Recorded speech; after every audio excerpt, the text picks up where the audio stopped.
I drove field cuts through my neighborhood.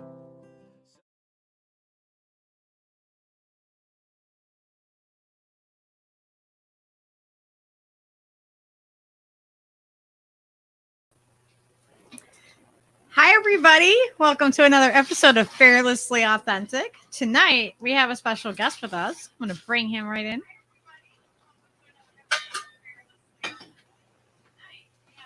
Where does that come from? Hold on a second. Let me try something. Is that you? I think I had my other StreamYard was up, and maybe that's what it was. Sorry.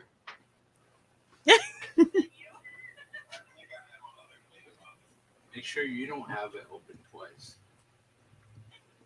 Oh, wait. No, it's probably me. I think it was me because Steve had our YouTube open over here. Okay. I was like, where is that coming from? All right. I think we got it now. Well, we have Marcus Cage with us tonight, and you are the co-host of the Political Matrix, right? And you have you have another show as well. Do you want to tell everybody a little bit about yourself? Because there's people I'm sure that don't know you yet, and just to give them a little bit of a background before we get into tonight.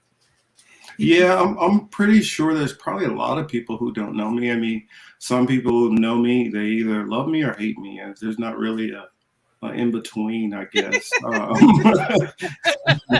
So, I mean, I'll say that as I am one of the co-hosts of the Political Matrix, which I do that show with myself and of course my good buddy Mr. Cy Lawson.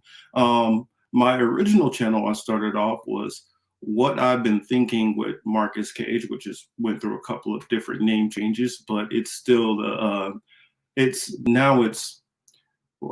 Thinking with Young Morpheus. And then I have my other channel, Hero Apologetics, with Young Morpheus and Jose. So those are the three channels that I have. A little background on me is I come from a family just very political.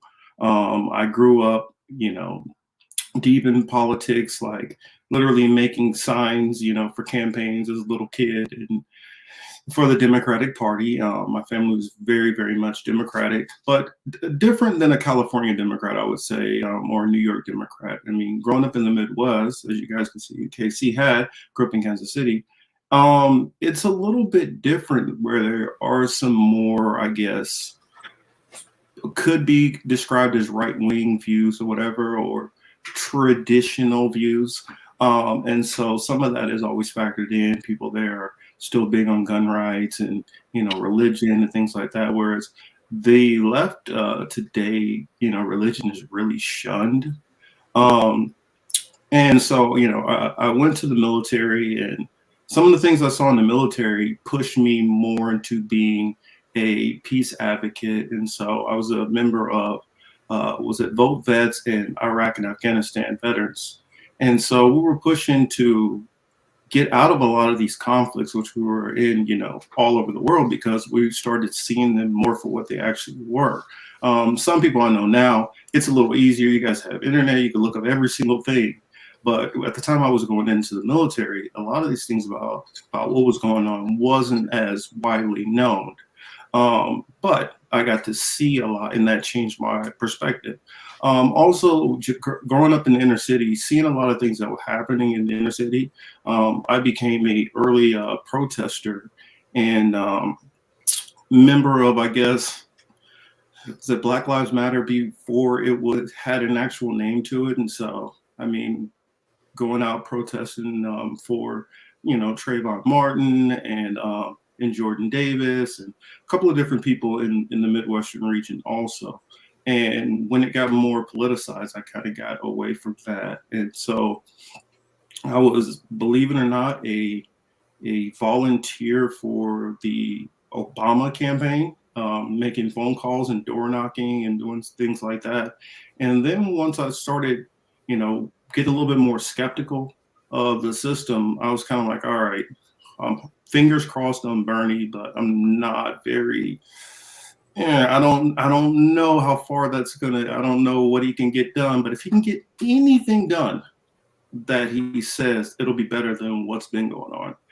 And then when I saw him completely capitulate and just, on his own, fall on his own sword, I knew that this system is pretty much done. And so I started, reconnecting with other things that I've been into, and started, just doing more research into the system. And once I saw the full-on corruption and other things, it's forced me to look and start, focusing my energies in many other directions. So in a lot of stuff that I tried to compile into a short intro, but hopefully that gives you guys an overview of me.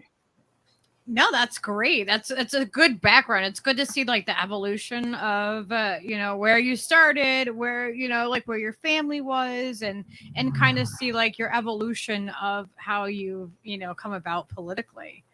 And tonight we're going to be talking about some really interesting topics. We're going to talk about hey Jira, sorry. Yes, Jared came in and said hi. We're going to be talking about, I don't know the best way to describe it. Like, we're going to go back in history because you have a background in history. Like, you should give a little bit of that background before we jump in, because it's really, really interesting. Like, we had a conversation the other day and it was, we talked about just about, everything. From like every bit of the spectrum, politically to theologically, like it was really amazing. Like I tell people, like, I don't do like the small talk thing usually. Like I'm like, let's go, let's dive in, let's go where where the conversation doesn't usually go. That's where I like to go. Yeah, I mean, it's same here. I guess some of my background started off as a kid early. I used to read a lot, and so I started off reading encyclopedias. And so I'm not a person who's read a lot of books necessarily. I've read some books. I won't say I haven't read a lot of books, but I've read some books. But I've probably read through, let's see, at least in entirety one whole volume of the Encyclopedia Britannica and a couple of other encyclopedia sets. And that got my interest peaked in history and understanding different cultures and other things. And so I focused my interest on, I want to say my 7th grade teacher. He got us involved in the early conquest with Columbus and things like that. And so I focused a lot on that. For those who don't know, I do have a mixed bag of of nuts when it comes to my ancestry, and Native American side included, dealing with various different tribes. Won't bore you guys with all the details, but that made me focus on what was going on with that time period, of all of my different ancestors. Where do I come from? If I had to go back to someplace, where could I go to? And I really could not have to split my body into like 15 different pieces. I know, how many of us are actually like solidly one ethnicity, right? Like, yeah. Well, like most of us are not.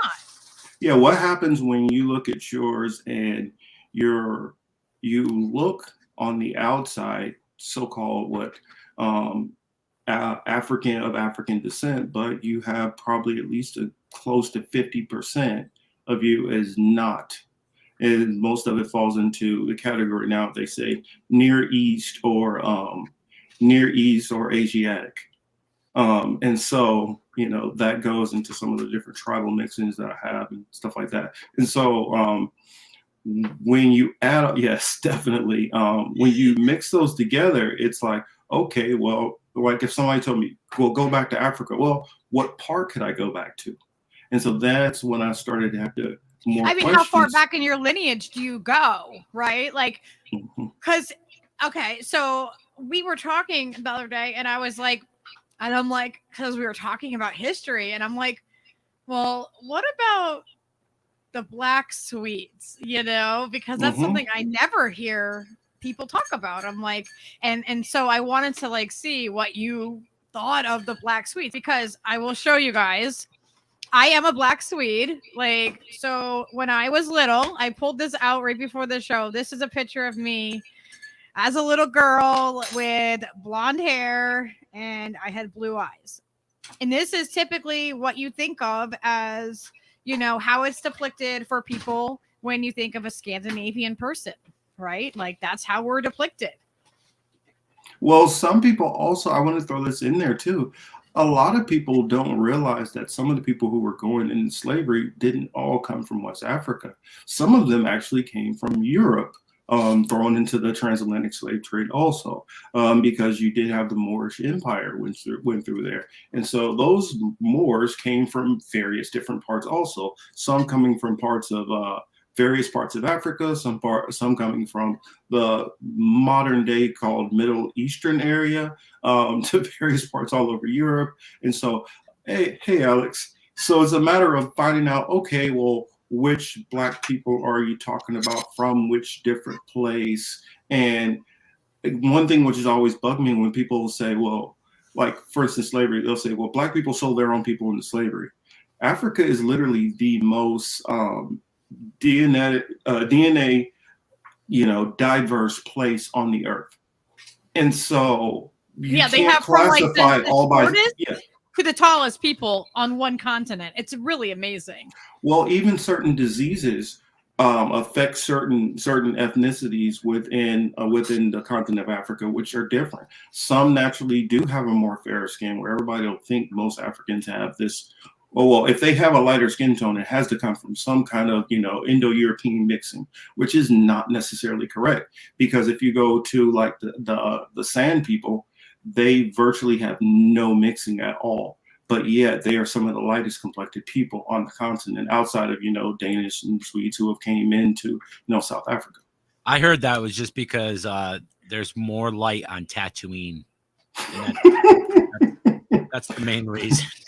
I mean, all the theories are always hilarious to me, trying to figure out like, okay, where do they like a lot of people say, well, it's, the changing of complexion came from, not enough sunlight and getting away from the equator, and then just people adapted. And then I've heard, to kind of fix that, some people will say, well, actually, it's a difference in the diet, and the diet is what changed people's skin tones. And then it's like, is that the answer we're going with now? Is that what's accepted in modern? And then because you have some people who believe in the theory that you have different or multiple origins of people. So, some people, they originated in Africa. Some people originated all the way up here in different parts of Europe independently. And you have certain people who originated in Asia, separately, which even none of us geneticists fit will tell you into that's any not category. correct. Like, Yeah. like none of us can be filtered down. And then it's Mhm. like, well, how much of it is equivalent to being able to say that you are this or you aren't that? And like Popeye brought up like the Black Irish too. There was Black Irish. I'm Irish too. My lineage being like, I'm from Sweden. I guess I have family, that is, I don't know my exact, like my cousin's done I haven't done a DNA test. I refuse to do a DNA test, but she's done our genealogy. And so I guess I have family on both sides in Sweden. I've never met them. I don't have any, I was born in the United States in Washington State, which is actually that's where my ancestors, my great grandmothers, they came over from Sweden to Washington State. And that's why there's a huge, you'll see in Washington State, there's a huge Swedish population, or Norwegian, and, like that whole area. There's a lot of, there's a big concentration there. Like there's like a Swedish hospital, and, like there's Swedish museum there and stuff like that. But, so my cousin on my dad's side has done our genealogy and traced us back and everything like that. And I told you this the other day, I always thought my dad was being like, just funny or racist or being an ethnicist, depending on what terminology you use, calling us Black Swedes and Black Irish. I always thought that he was just, so I didn't really I kind of dismissed it because of the way that the everything is structured and the way that people frame things. Like, no, if you're Scandinavian, right, you look like that. Yeah. You look blonde hair and blue eyes, but me, my hair darkened, when I turned about 3 years old, and my eyes changed color too to hazel. So I'm not a blonde. I don't color my hair. I don't wear contacts. My eyes and my hair literally changed color because of whatever in my DNA or whatever, however that works. Yeah. One thing I was no, sorry, go ahead. I was just going to say, I just think it's interesting because, people from that area, we definitely, with the Viking lineage and stuff like that, we were travelers. We were everywhere. We pollinated. That's what I was going to say to add. A lot of people assume that the Swedes and Norwegians and Icelanders and people from Greenland, all of these people who were so-called pirates, that they're homogeneous.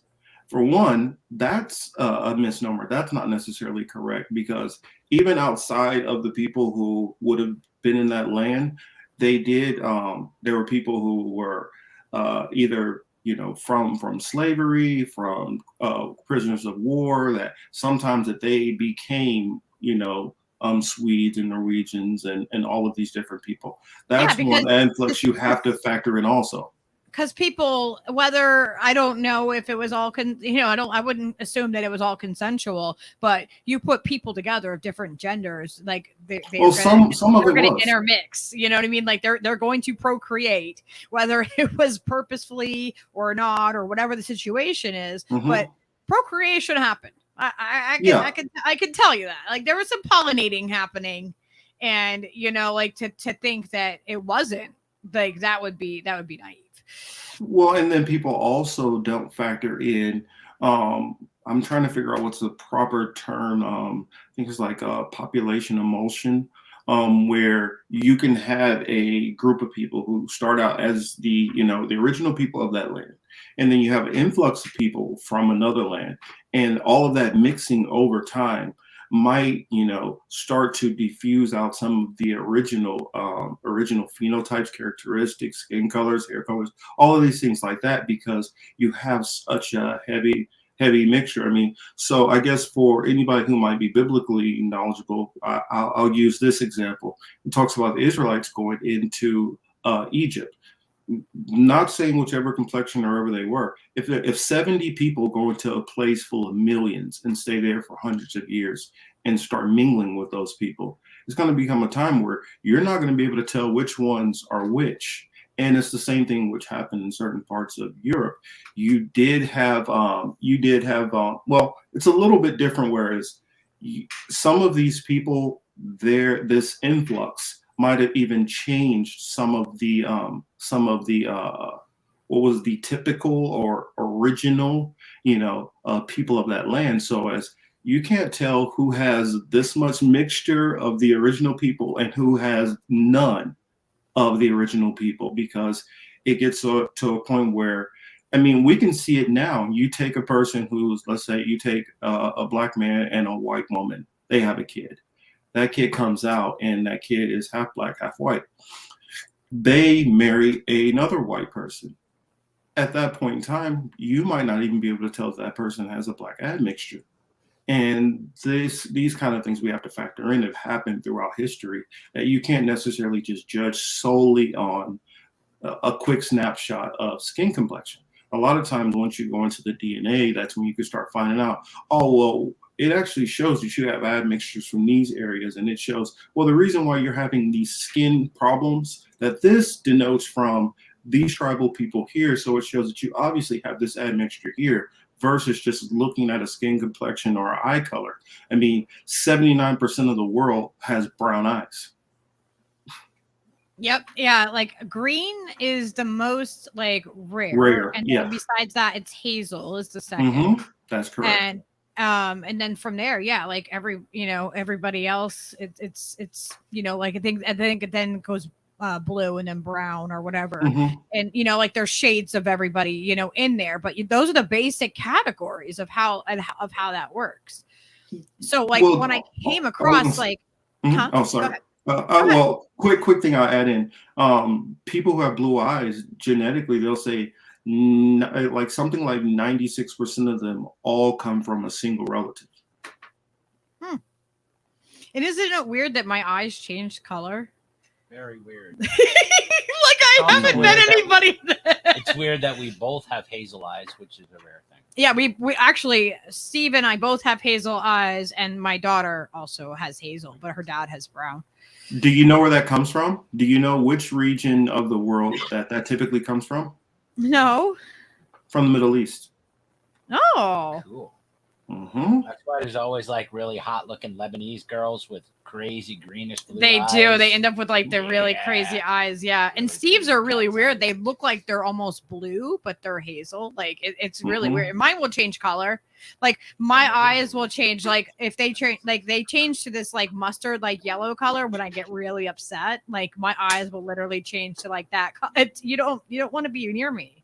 If I'm Well, people don't know that amber is a identified eye color, that it's separate from green or brown or light brown. It's hazel. I mean, not amber is the actual eye color. I forgot where to throw it. Also, Brazil is another place where. So those two areas have a high concentration of hazel eyes. There's some there. I got some mix in here, and I don't see the thing is like I would love to do like the DNA type test and find out like more, but at the same time, I don't trust those companies. Amber is the color of our energy. Exactly. Great 311 song.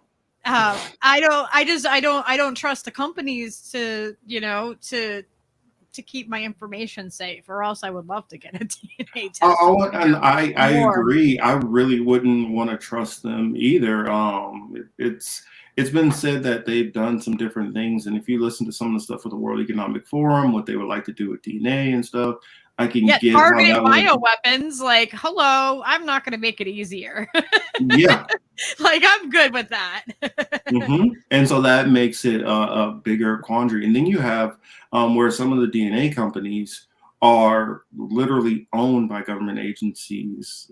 That's one factor. And then how many are owned just by private? And then it goes into how many of them are actually even accurate all the time. Can they tell you that your great grandfather came from Liberia? Yeah, they could tell you that. They could tell you, oh, well, you got some Italian ancestors. But when it starts getting further back than that, can they tell you that you're a Mycenaean? No, they can't tell you that because, for one, they don't have a lot of this DNA coding of, like, say, the Minoans or the Mycenaeans, or they have a little bit of the ancient Celt, but not very many. So do you know that the DNA company that you're going to actually has those samples on hand? And how are we able to verify that those samples that they have are actually the samples of somebody who lived there and somebody who was just traveling through? They don't because when it boils down to it, we are all one human race. Right? We're a human race, and then we have different ethnicities in different parts of that race. Like I look at like the lineage, like the way, one way that I bring it up to people so like they kind of understand it when I talk about this is like my dog, Leo, right? You can see him poking up right over there. So he's a miniature pincher and Chihuahua mixed together. So he's two breeds, but those breeds, the lineage of them, like miniature pincher is actually Dachshund and Greyhound mixed together. Yeah. So you kind of can look at it and go, okay, yeah, I see the colors. I see how that happened. And then so that became a breed. And then he bred again with another. And what happens when you mix the breeds like that, right? They end up with less health issues. They end up like, stronger and able to adapt better. Depends on the mixing, because in certain dogs, for instance, it might, like, for instance, I had Jack Russells, had a bunch of them. Yes, extremely hyper. One of the things which is common in them is I'm trying to remember, what is the condition where you have seizures often? Epilepsy. Yep. Exactly. And so I had to make sure to get phenobarbital and give it to him 3 times a day twice a day. Because he would have grand mal seizures. And that's something that's prevalent in that breed of dog. And if we go back, honestly, not even really that far ago, we can go back maybe, say 600, 700 years ago. there was pretty much like one breed of dog. It's really crazy. And I mean, not to compare like humans to dogs, but we are both animals. And it's something that like people understand when you go, yeah, my mom had labs and they all ended up with hip dysplasia, right? Because they're purebreds. And pure breeding, and that's what it causes. You know what I mean? Like we're meant to have a little, diversity in our DNA and our lineage, because that makes us stronger. That makes us more adaptable, I think.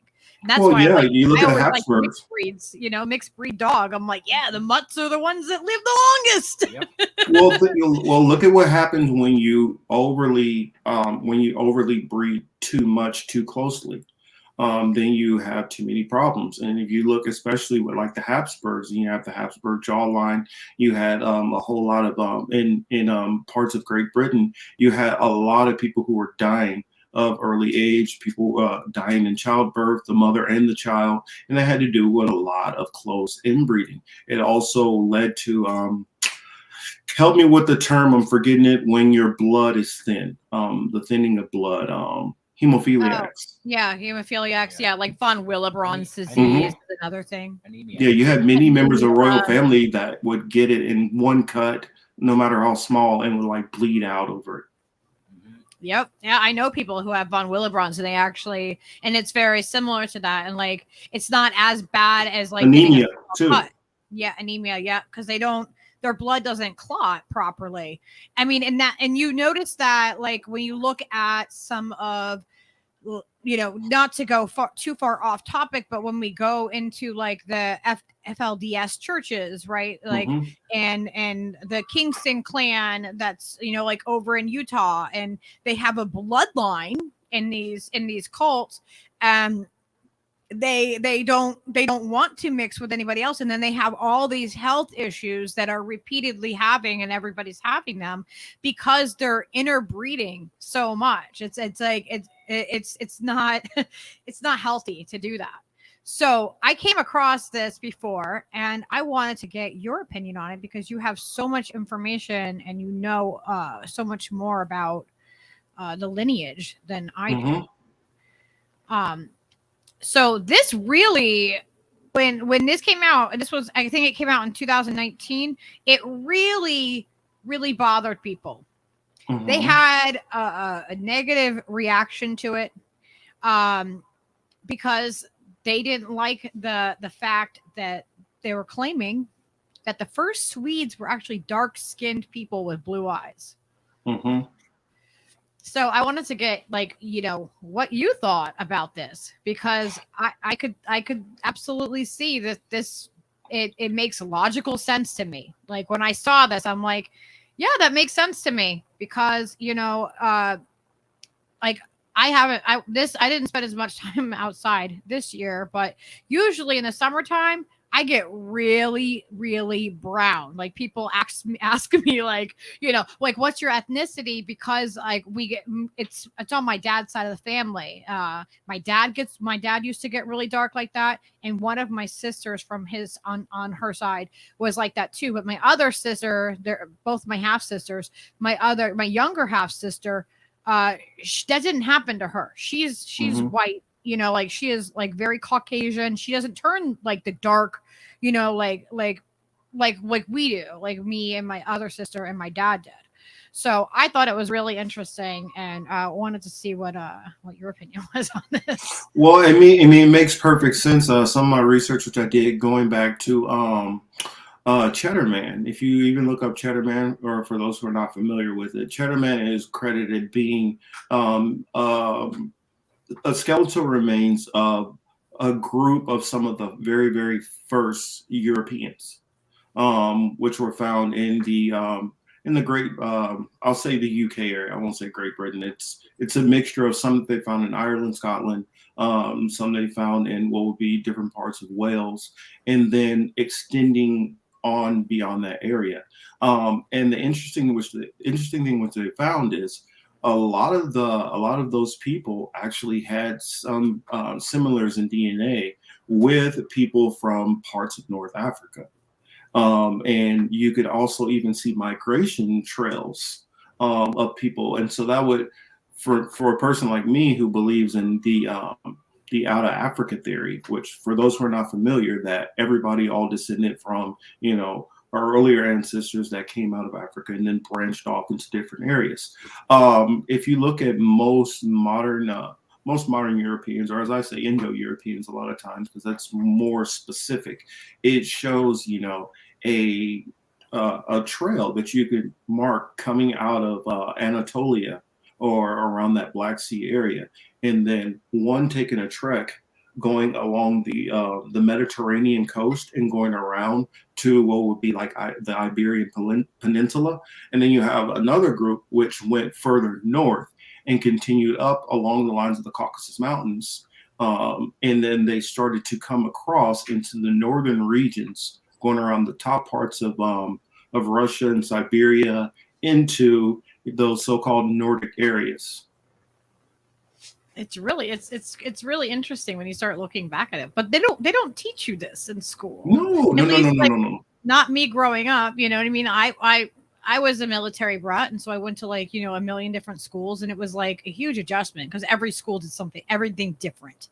Everything was different from like when I first started out in New Orleans, and it was like the schools down south, and they're in Virginia, and then Rhode Island and New York and New Jersey and Connecticut, like the schools are completely different in all of those places.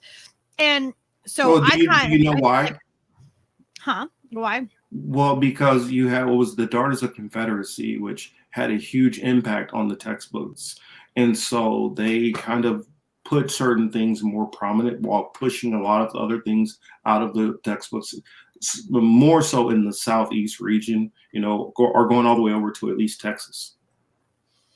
Yeah, it's crazy because I feel like I missed, we missed so much. We missed so much opportunity to actually teach kids something when they really want to learn it. And if we made this fun, that they would want to learn this. It's really interesting to learn this history, but it wasn't. It was just, it was always put down, just and it was like, yeah, I'm in a new school. I'm into this. So a lot of what I learned myself outside of school. Because I wasn't learning it there. I definitely wasn't. It's ridiculous. Our education system. Yeah, it's pretty horrible. And one thing I've noticed is our educational system doesn't focus much on history at all.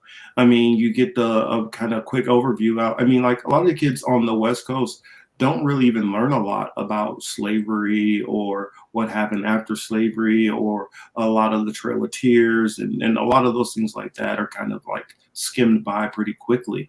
Whereas you have kids on the East Coast that don't learn a lot about California and the Spaniards and the Spanish-American War, and how Texas became a part of the United States, and maybe even like Louisiana purchased it. And our education system has gotten very regional. So it all depends on where you live, what you're kind of more learning about. Yeah, and the people writing the books, it's like the whole thing is corrupt. Like I really, I'm done with this system. I'm done with these systems. Blame the Rockefellers. Blame the Rockefellers. They've put most of them. Yes, they, believe it or not, you guys can research this. Majority of our textbooks throughout like our school system, when most of us were in school, were Rockefeller funded. It's just crazy. All of the programs, all the influencing things like Sesame Street and all of those things were funded by billionaire fucking groups, funded by generally the Rockefellers and a few other key names of rich people. And they basically guided everyone's lack of education for the last 4 decades. They literally dumbed everybody down from where they were, in the 60s and the 70s. People were just brighter, like there were smarter people, and now it's just like it's all technology dependent, and all kinds of like practical skills are lost. Like it used to be like your dad showed you how to fix the car, you know what I mean? Then you knew how to fix the car, and so on and so forth. Like people just throw away a car now and get a new car, and that's it's bizarre, dude, to see this whole the whole vocational aspect of education just being eradicated. Yep. All the manufacturing jobs went away, and all of those vocational schools got a lot smaller and a lot more concentrated and condensed, feeding just specific markets that were left. And that's it. Now all of those are just about gone. It's crazy. Yeah. Yeah, like Yeah, basic growing- skills, oh. like home ec, home Yes. ec and stuff. That's not even Yes. taught like in schools anymore. Basic stuff. You Well, know, like, something that should be taught in schools that's even like I thought about it later on. It's even a bigger problem. They don't teach just simple economics and balancing your checkbooks and debt and understanding interest rates and things like that we're going to actually have to deal with. A lot of the vocational stuff was pushed and pumped more heavily into schools because of the trade jobs and that we had before NAFTA. But there was also focused on, well, now that it's the 2-income household system, which happened after the 60s and the rise of feminism, the mom and dad had to work more. And so therefore the parents couldn't pass along some of those lessons. Whereas whether it was, the stuff which we were learning in home ec, that's where the rise of classes like home ec came into, wood shop, auto body. I mean, all of these different things were dependent on for you to learn those by going to school and learning those. So when they yank those out of the school and now your parents are teaching them, now you have a new generation of parents that don't know these skills to pass them down. Right. Yeah. That's what I mean. They derailed the self-sufficiency aspect of living in this country. Like if you were a clever person, you could subsist off of what people throw away and make the things you need. And that has been the way since the 20s, at least since the Depression. People figured out how to be self-sufficient and how to exist even in the worst of times. And now all of those practical skills have, essentially been bred out of everyone. You know what I mean? Like there's only like people my age or older that even know how to do it very much, unless they went to school specifically to learn that trade of mechanics or refrigeration, whatever the applied, thing is, the vocation is, carpentry and all the different things that we need. Hands-on skills. Yeah, the hands-on skills, the ones that aren't academia based. All of those things are like you either went to school for that or you don't know how to do it. That's it. I hate to, you guys know I'm more skeptical, and maybe some of the audience might not be as, skeptical, as I am. But or what's the word when you're when you automatically thinks everything is a conspiracy. I would say that I'm always right there with you. Like, we got to question. We got to question everybody's motives and everything, because they wanted for profit. I don't want to blindly accept anything. Well, they want us to have to pay for it. So if you have to go to college and start paying for it, and then if you notice in the 80s, once they started charging a little bit more for schools, in the late 70s, you could have went to Cal University for free. And then they started to charge a little bit more. And then that led to the craze of, well, we need to find a way. Okay, more kids are not going to college. Okay, how do we find a way to still charge more of these kids? Charter schools. So that's a way that they can still find a way to capitalize on everything. Yeah, there's they'll find a way to do it until we say these systems aren't working anymore and we need to do something different. And until we force this system to change. But now, like Steve was saying, it's been filtered out, right? It's been filtered to the point where it's just not a common thing. How many people have a repair shop in their town anymore?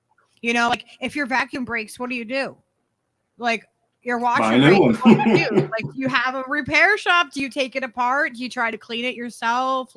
What do you do? And we don't. It's all disposal. It's all just quick. Oh yeah, we'll just go get a new one at the box store down the street. And it's crazy because some of the things that probably go wrong with things, they don't have to end up in a landfill, but we don't have a circular economy like that, right? We don't have a recycled economy. We don't have an economy where, it's like we have fast fashion, we have fast everything. It's this, it's quick, it's disposable, and it just it takes away from actually like learning. Even recycling is not even necessarily actually real, because a lot of the stuff that you think that you're recycling is just being thrown into a different landfill somewhere else. Yeah, or they burn it in some places. I know here, like, I was like crazy about recycling because I thought that I was doing my part and like, like that. And we still do recycle everything that we can. But at the same time, I know that sometimes it's going to get burned with the garbage. That's how they burn it. That's what they do. And it's like it's heartbreaking because it's like I don't want to be contributing to that, but if we don't collectively as a whole, if manufacturers don't change, then we can't. If we don't have the options, if we don't have the option to buy something that is packaging made instead of being with like something like styrofoam or something that, and they don't have it like grown with like mushrooms, because there's mushroom packaging that they can have and instead of plastic and all this stuff, unless those resources are there and those options are there, then people in general aren't going to make those economic, like they're not going to make those decisions because the corporations are deciding what little they give us as options. Well, and then certain things, like we really should have a society where we go away from using plastics at all and go back to using more glass or different types of metals. That's something that holds up better anyway. But and then it's not factored in all these different plastics that we're using, like i.e. the water bottle I'm drinking out of. How many different chemicals bleed off into these things? Petrol. That's the thing, is that a lot of people don't realize that plastic can be turned back into to diesel fuel or gasoline to run your vehicle. Plastic can. You have to process it in the right way, but that's what it surrounds us. So now if you think about it, if you think about how much plastic is around you, and then you go, wow, that's all petrochemicals. Yeah, that's all oil. They literally could mine the landfills for the plastic and turn it back into fuel. It's already pulled out of the ground. Turn it into fuel that you can burn in vehicles and remove all the carcinogenic aspects of the microplastics that's, infiltrating every one of our cells. You know what I mean? Those are the things that like can make an impact. The fact is that all of that plastic can be recycled and used. Like you were saying, glass is absolutely 100% recyclable. You know what I mean? Like we could just keep using it and not have to make more. It's like there's so much already. But the idea with the plastics, we could really do a number on eliminating all of the nasty plastic in the oceans and stuff. Like all of those things can be used. We could, we could run the machines that harvest the fucking plastics from the oceans with the fuel that you make from harvesting the fucking plastic from the oceans. Did you see what Applejack said? It's pretty simple.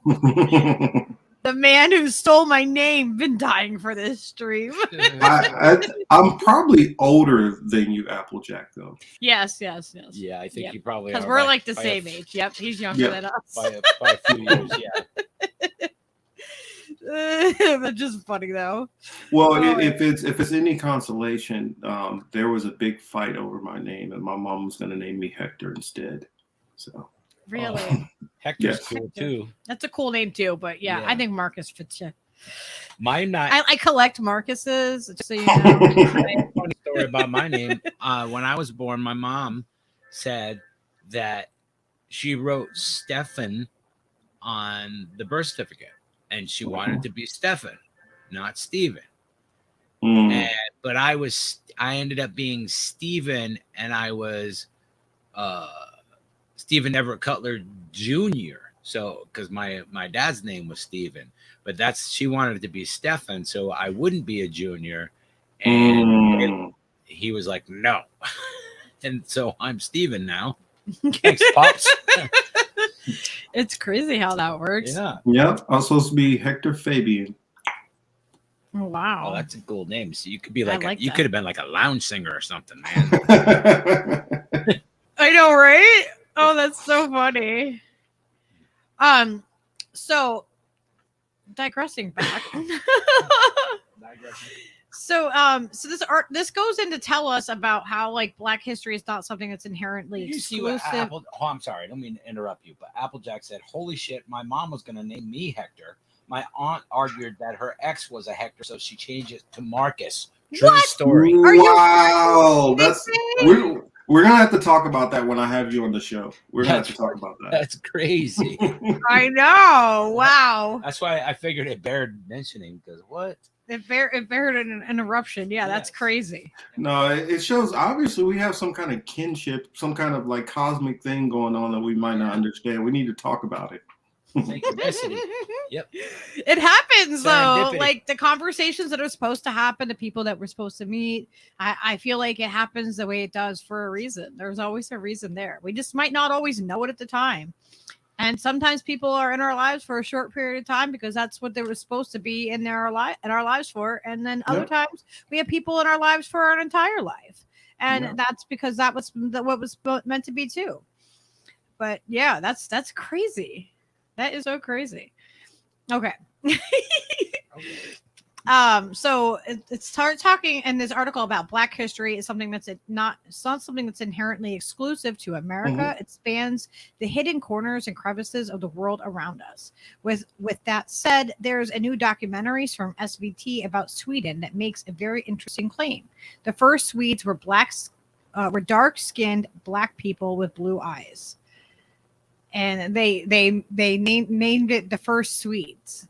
So there is like when I was looking into this and looking like for more information, I found a lot of information about they call them Afro Swedes, like meaning darker Black people that live in Sweden. But I couldn't find a lot about the actual the darker skin, like the hunter gatherers and all of that. So I wanted to know what you could tell us about this, because I find it so fascinating. Yeah. And what I know about it and what I've been able to see, it's kind of weird because it kind of lines up with biblical narrative, even though people don't like the Bible. That DNA does show that there was a migration pattern that came out of what would be so-called the Middle East area, like around ancient Mesopotamia. And right around that area, you did have the first group of, I guess, earliest Europeans that moved right across the Mediterranean. And they were in those areas of what would be modern day Turkey, Greece, and the southern parts of Italy. And then eventually you started having groups of them started migrating. And so that's the reason why you would see a similarity in the DNA that you would find from the ancient Cheddar man, which you saw that was in, the Cheddar men, because it wasn't just one man, it was multiple bone fragments that they found. And it matches along with what they found with the Swedes in those areas. It matched with people they found in the Iberian Peninsula, and it matched with other various parts within, like even as far away as to Russia. You saw this, but all of them had a certain admixture that showed some kind of origin coming out of Africa. And it's the same thing that even Chinese geneticists have found, that the original Chinese people, which the Japanese and Thai and all of these people kind of all migrated into that area also, they all originate that. So you do have a nucleus of everybody coming from that area first, and then branching across into those areas. And then what you started seeing is out of the region of Anatolia, you started seeing Indo-Europeans started coming across, following a lot of those same trails, and then spreading even deeper into certain parts where some of them, they might have genocided the people and took over their lands. Some of it might have been that there weren't hardly anybody in those lands, and they moved into those regions. So you had areas where you had Indo-Europeans moving in, taking over, building up their own structures. You had some areas where it was just hunter-gatherer. Then you had more of the you had two different types. Of course, you had the hunter-gatherer types, and then you had the more tribal warlike people who did come in and conquer existing societies. And so I'm trying to remember, what is it called in Italy?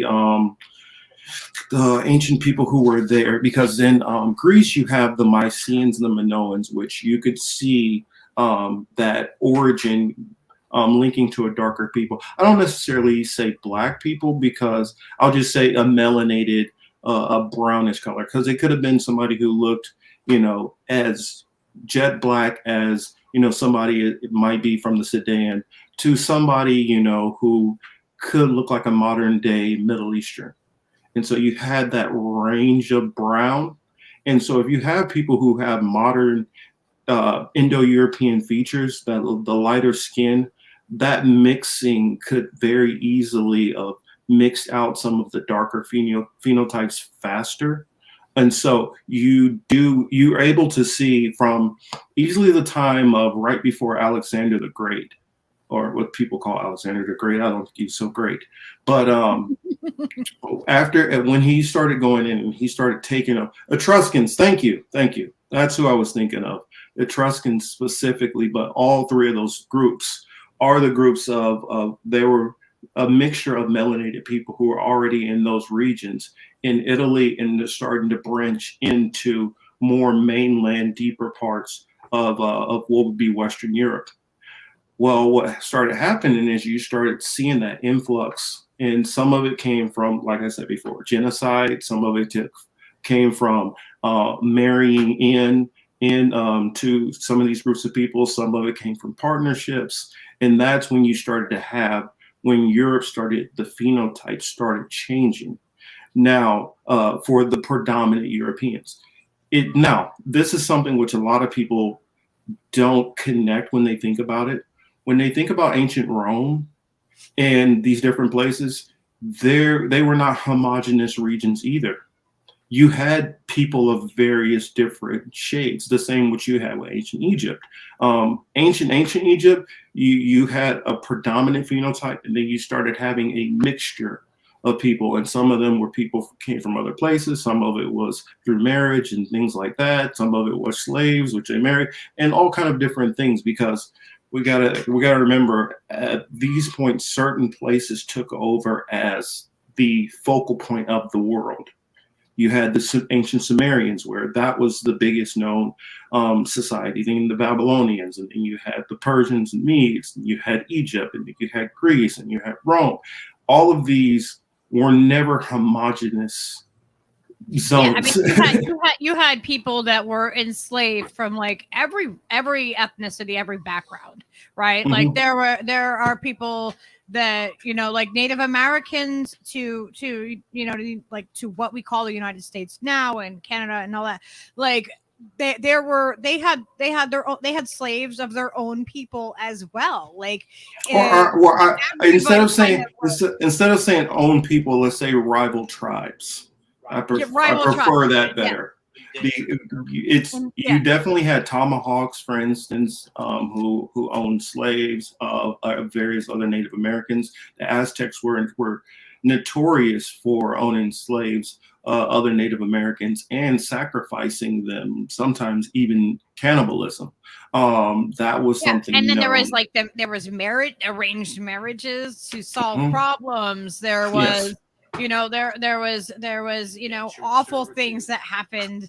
There was rapes. There was, we have a very rich history of people intermixing and intermingling.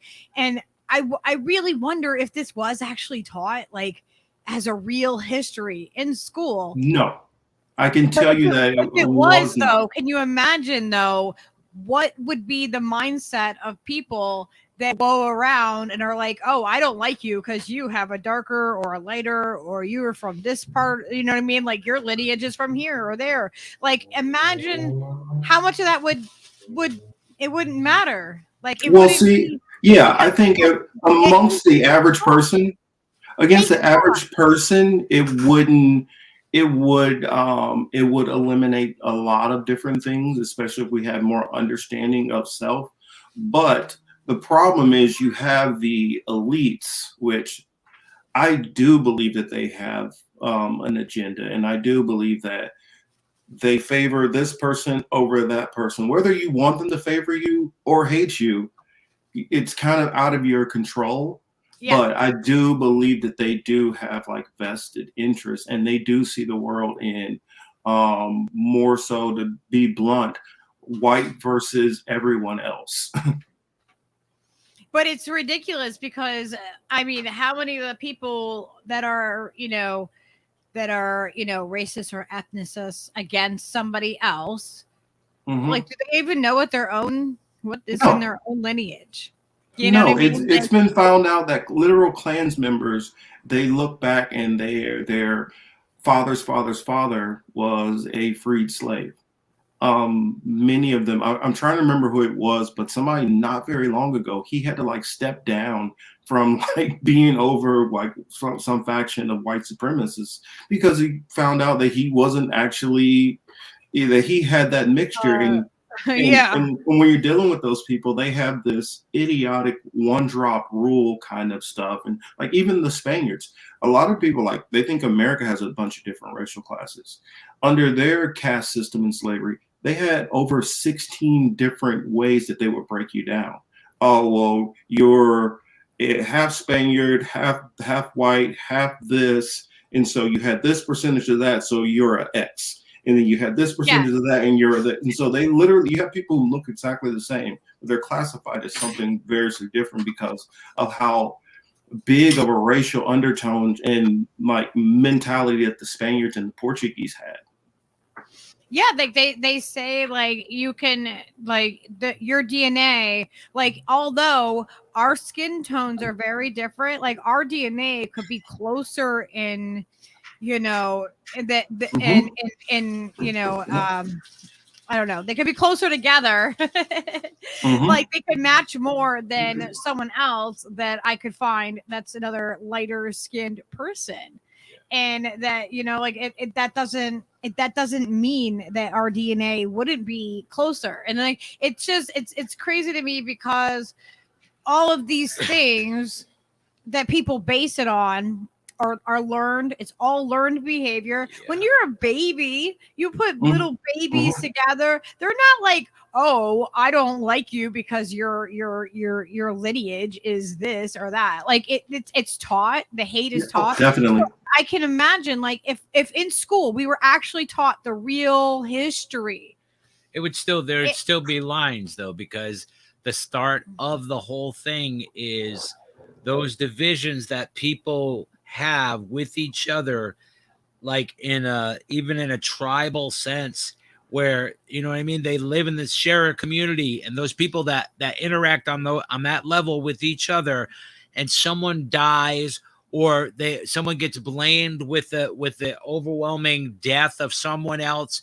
and these lines are drawn, and people are like, well, people of those color are the ones who did that because so and so died, and these divisions are formed during those kind of interactions. I believe that, in war and tragedy and all of these things, that people just decide, well, if you're a part of that crew, you're done. You know what I mean? Just like Applejack talking about on the streets in New York, it's the same exact mentality. Man doesn't change. It's just the size of the tribe and the interactions and the dynamics between the people change. But the hate and the division is usually steeped in some kind of tragedy, first of all, like almost always. And it's not like white against black and black against white. It just more seems that way now. But ultimately, it's everybody against everybody. It's just about circumstances that happen between humans. It doesn't matter the skin color or the ethnicity, because every single ethnicity hates another one for some stupid fucking reason that happened 100 years ago. You know what I mean? It's like, it never ends. That stuff doesn't go away. It just gets bred. And that's where the learning comes in. They're taught generational each generation, the first one is really adamant about it and really, critical of that other thing that they don't like and that they're intolerant of. And then as it progresses, it gets distorted like a game of telephone in a classroom. People are not really sure what the actual origins of the thing are after a while, but they just know they hate them. Yeah, they don't know why. They don't really know why and can't even explain that. Oh, well, your mom was actually from that family. Well, that doesn't matter because I hate them anyway. And well, you are that. Well, that doesn't matter. I guess I just can't leave the fight against them because I'm part of that. It's just nonsense. Well, one area I would push back a little bit, I would say, like the in America in particular, there is a feeling of one party being damaged and never being healed. And so that's an issue, like going back to slavery and redlining and sundown towns and Jim Crow and all those things and going into the wealth gap. And the thing about it is you can have let's just put it on black and white for a moment, not even factoring in other different ethnicities. If you have, say, 80% of white people who are not racist, that 20% still comes up to a higher population of people who would be against black people. And so whereas you two could want to do the best, all it takes is a handful who are in powerful positions to still inflict a lot of damage and suffering and pain on another group of people. And when it's hard to target where that's coming from, skepticism of all comes in. And so it might not necessarily even be racism coming back from black people. It could just be the trauma that they've been dealing with. And like, I don't know if I could trust any of y'all, so I'm not trusting none of y'all. Right. And like, for instance, like I grew up in a state which is, the state as a whole is predominantly white. It was heavily racist in various certain parts.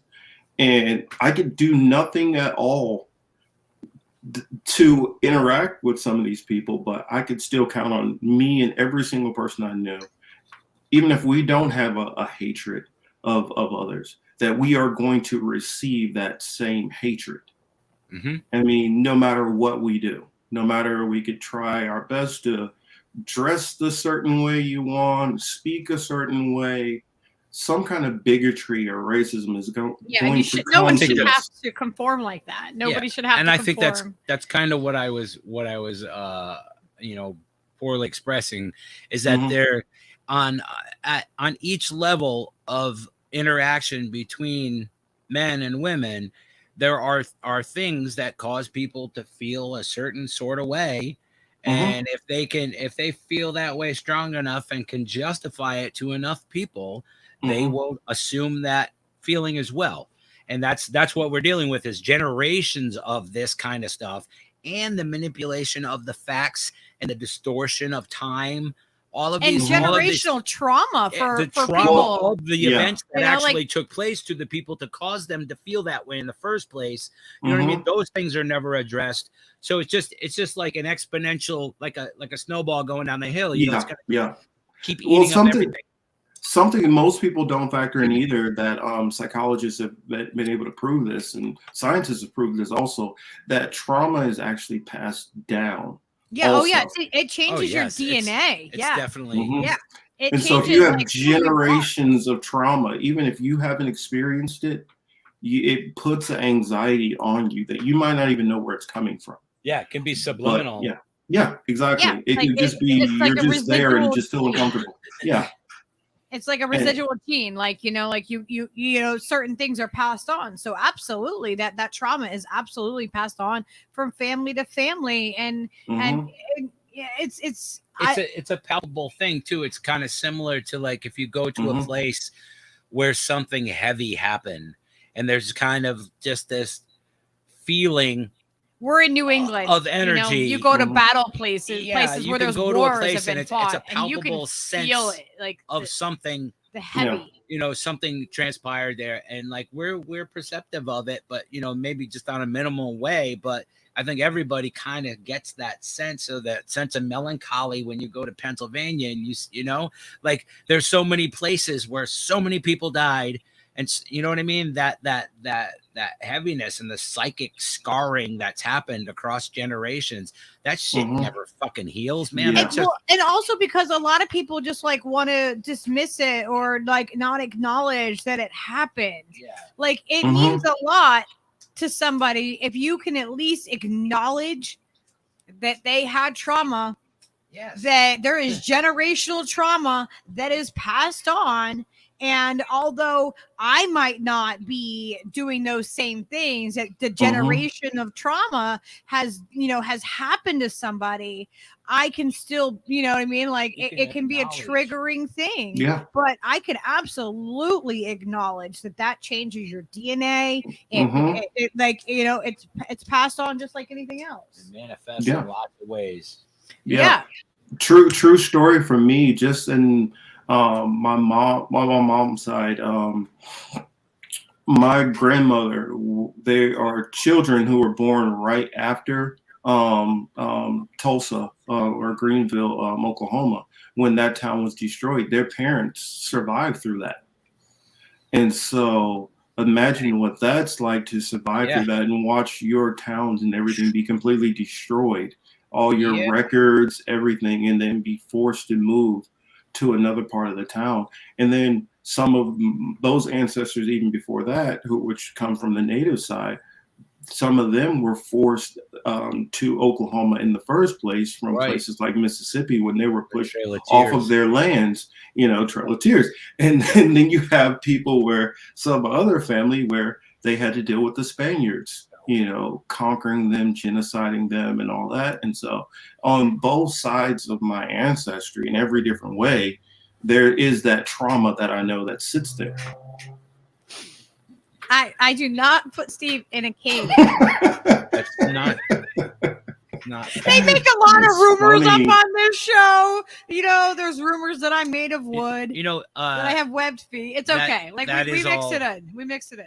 That is cute and everything. The thing that Marcus was talking about in Oklahoma, it reminds me, as soon as you said that, all I could think of was like the parallels between like Kosovo and you know what I mean, like just how that looked and how that town looked after shit went down. You know what I mean? It was just destroyed.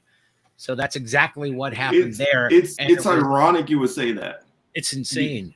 Well, here's the irony that you said that. My school was my city, Kansas City, was a sister city to Sarajevo.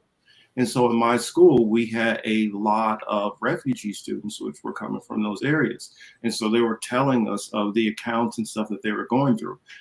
Fast forward, and that kind of made me have a soft spot towards a lot of those people who were dealing with Milosevic and things. And so when I joined the military and was going over and we were clearing some of those areas so that they can try to rebuild them, I was viscerally seeing the trauma that they, like seeing the buildings and seeing the dead bodies and seeing things like that. And so it definitely put an impact on me and made me think back to what my ancestors, some of them went through as they're watching planes, you know, drop Molotov cocktails on top of their buildings and stuff, and mobs just killing people. And then when you look at a lot of these tragedies, the numbers are always minimized from what they really were.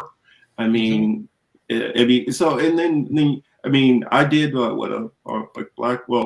before Black History last year, I did a video showing all of the different, you know, basically like Tulsa, Oklahomas that happened across the country. Not all, but a good amount of them, maybe like 50 or 60 of them that I just mentioned briefly that happened from the late 1800s into the early, I want to say like 1940s or 50s. Yeah. And even further on into the 70s and Philadelphia. That's just and then think about how much our own integrated trauma there is because of that. It's no wonder it's so difficult for everyone to just coexist when all of these terrible things have happened, and everybody's just like, yeah, get over it. You know, it's just that's last week. You know, fucking move on. Yeah, and I'll tell you something. Never addressing it. Yeah, never addressing. And I'll tell you something that a lot of people, they might not understand this if you haven't went through it. And I'll say some of my my Latino brothers, they might not see this the same way, but basically they're in the same category that not only did you go through all those things, but whatever culture you had before is completely all ripped away. You don't get to know who you used to be. You don't have a name. You don't have a faith. You don't have any of that. And when you don't have sense of self, I mean, it's almost like destroying a person or destroying a people. And then you factor in what happened even after slavery and the with the Willie Lynch letters, what that did to the division within like people who went through slavery just in general. And that I'm not only speaking of Black people, because for people who don't know that there were Latinos, there were Native Americans also in slavery. My grandmother, she fled the reservation while she was pregnant. She fled the plantation while she was pregnant and made it back to the reservation. And so that's often not factored in. And so it's okay, men are against the women are against the young women, taller against the short. And it was this constant version of a separation, even within a community that was going on. Yeah, I have somebody. I haven't scheduled a guest, but I have somebody that's going to come on that was actually a Native American that their family, the mother lined up all the kids and said, "Okay, you want one?" Like they came and they said, "I want so many girls," and they came and they picked out of all of that woman's children. Like sold her own children into like that happened. Yeah, it happened. And some of the natives where they killed off most of the men, and then they came and forced the women into marriages with the colonizers, as I call them, Europeans who came in, and the early English settlers and Irish and all of these different people, where that happened to a lot of Native Americans. Yeah, there's a lot of we have like, it's insane because like there's slavery that comes from just every corner, like every spot on the globe, every ethnicity, and but it's not acknowledged. It's not even, and I would tell people to go into the time periods. The one thing which I would say it's different than like the sub-Saharan slave trade and the transatlantic. What's different about those two from most other ones is this the first time where somebody like literally said, I'm going to go halfway around the world and I'm going to go and take people. And a lot of the slave not trades like a neighboring tribe. Not like a neighboring tribe. I'm going to go and grab a whole bunch of people from somewhere completely else. They were determined. And so I think that also adds a sense of brutality, because even when the British enslaved a lot of the Irish, I don't feel like they went to that level of brutality because they could still see them as people. Whereas when you're doing it to somebody who's completely separate of you, they're able to rationalize in their head, this is not a human being. And so, whereas, like a lot of people at the time of the World War II that was going on, a lot of people focus on the Holocaust. They don't focus on in the Congo that King Leopold II, or was he second or third? I believe he was the second. That he had genocided conservatively over 10 million people. And he was like, literally, they were chopping off limbs, castrations. That's just so many people. Yeah. It's just devastating to hear the numbers and the fact that it happened. Most people don't. For the majority of the people, they're just completely uninformed about what really has happened. The sub-Saharan was brutal also. A lot of people don't know about that. I mean, that's when you start seeing like people who are in India and Pakistan and Thailand and all these different countries like that, and they're a little darker complected. That's how they got there, from the sub-Saharan slave trade, where the Muslim caliphates and were literally transporting people, out of the so-called Levant, the Middle East, and parts of Africa. I mean, all the way as far as Central Africa and the Congo, some of them even West Africa, all the way to like India and Japan and China and stuff. It's so much. It's like, yeah. It's no wonder that people don't go and like learn this, you know what I mean? Because it's heavy. Another thing that happens too is that people are afraid to admit, like, no, I don't know that. I don't know that. Like people do have a lot of pride. Nobody wants to admit, and it's nothing wrong with saying, well, damn, I really didn't know that. Nobody in this day and age, this is a day and age where nobody wants to admit that they don't know things. They'll just lie and make up whatever instead of admitting things. Or they will not concede that they don't know. And that's why I'm like, no, I want, I might know something about something, but I'm like, oh no, I want to know more. So I want to hear like someone else's perspective. That's why, like, when we had that conversation, I was like, yeah, we got to talk about this. We got to talk about this because it's just so interesting to me, because I never want to stop learning. I feel like when you want to stop, when you stop learning, you've closed your mind, and you know what I mean? Like, I don't ever want to do that. I don't want to close my mind. I want to be open to new ideas, to learning history, to learning what's happened, because that's how we have like the best, like, the way to figure out how to move forward and get people to like on board with things and move forward as, like, as a human race, and get past all this shit that we have put, like the human race has put each other through in the past. The only way we're gonna, if we got to acknowledge it first. Well, you got to talk about it. That happened. Yeah, you can't slap your wife or husband and then just come back in the house and say, all right, we're cool now. I mean, you got to talk about what happened here. Yeah, you can't just skip over that. And that's the problem which happens in America. I mean, the Germans, they will acknowledge what happened in the Holocaust.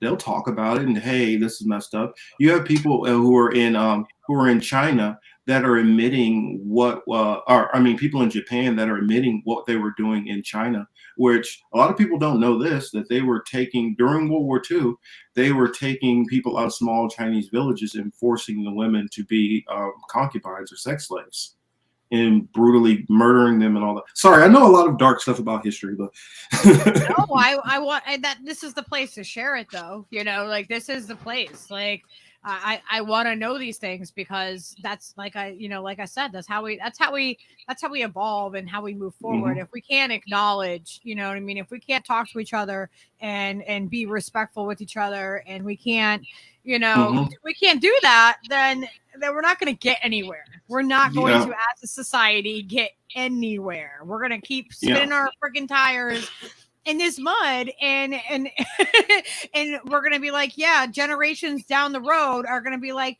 yeah, they didn't do anything. Yeah.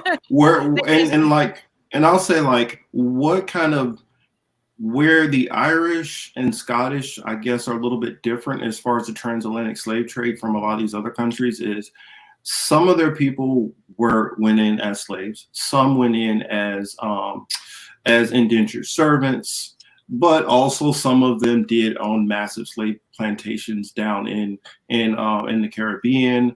Some of them, so they have a kind of a tortured. Some of them were slave owners. Some of them went through slavery. So that's the reason why I think the situation that, like, a lot of them speaking out, and as far as Ireland and Scotland for Palestine and all these other countries, that's why I think that they have a little bit more compassion than the rest of the Western powers. Whereas, like, a lot of people don't realize how brutal the Spaniards were on most of the Americas. And I'm not talking about like North America. I'm talking about Central America, into South America, and the Caribbean, and even a couple of parts in Africa. I mean, a lot of people don't know that there is a couple of countries in Africa that speak Spanish as the primary language, and all due to the transatlantic slave trade.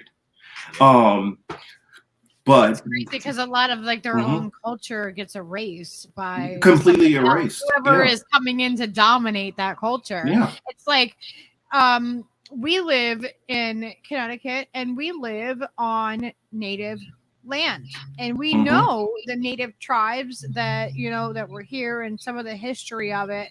And I definitely want to like learn more because I just always want to learn more. But it's really interesting because like it was the Pequots and the Mohegans, right? And so we're on Mohegan land, and the Mohegan and the Pequots used to be together, but they ended up splitting up because they fought. But it's just there's just so much like and the Pequots, to add in there, the Pequot genocide or massacre had a lot to do with the foundations of a traditional Thanksgiving every year. I talk about that on Political Matrix every year about we don't celebrate Thanksgiving because we don't celebrate Thanksgiving because we don't celebrate genocide. Yeah, they literally. That's it. It was not. They had their heads on pikes by the end of that celebration. It was not this whole like, oh, we're bringing our families together and like we had a great feast. No, we talk about the true history of that, and then not to mention the village where like the soldiers would stay killed and they beheaded them and scalped them. That's where a lot of the traditions of scalping came from Native Americans doing that because it was done to them first. And then they literally boarded up the whole outsides of their territory and set it on fire, burning alive over 600 women and children mostly. Yep. Yeah, we do not celebrate that. And you know that most people in this area have no idea. Yeah. Oh, of course not. Of course everyone's like, oh, happy Thanksgiving. And we're like, yeah, we don't celebrate that. And like, how do you like, it becomes kind of awkward when you're talking to strangers and you're just like, yeah, I don't celebrate that. That's genocide. And they kind of like, they don't know what to do with you. Yeah. It's like, I don't. Yeah. A lot of people don't know that, Christopher Columbus, before he so-called discovered America on his way to looking for India, that's what they tell you because he knew where he was going. He wasn't going to no damn India. He was already doing slave raids off the coast of West Africa before he even got licensed to do that.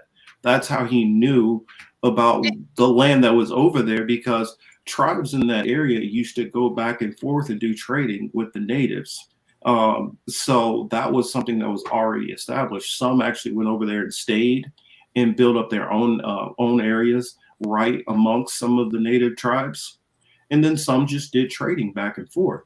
And he learned of that in his voyages going throughout Africa, mostly Western Africa and around the area, which would be like modern day Benin and Togo and Ghana and stuff like that. He learned that. And so when he got to Puerto Rico, he actually, the start of the slave trade would be him taking over 500 Taínos out of, what would be, modern day, modern day Puerto Rico, where he took the first ones out of. Well, no, not Puerto Rico. He came there later. But it would be Hispaniola, which would be technically Dominican Republic / Haiti, and that's where he started off. And so he went through those areas, ravaging first, taking the Taino Indians first, and they took them to Spain, and then some of them were sold to Portugal, and that's what kicked off some of that. And so a lot of people think the slave trade was just people coming out of West Africa going to the Americas. But sometimes it was people out of West Africa going to the Americas, then people coming out. Then there were natives which were taking out of parts of the Americas, maybe like North Dakota and all these different, well, not so far as over to North Dakota, but like Florida, Carolinas, and they were taken down to certain parts of Mexico. and sold to the Spaniard regions down there. And then you had people which were being taken out of Brazil, and then they were put into slavery in like areas of like Virginia and stuff like that. And so they were literally moving people all over the place.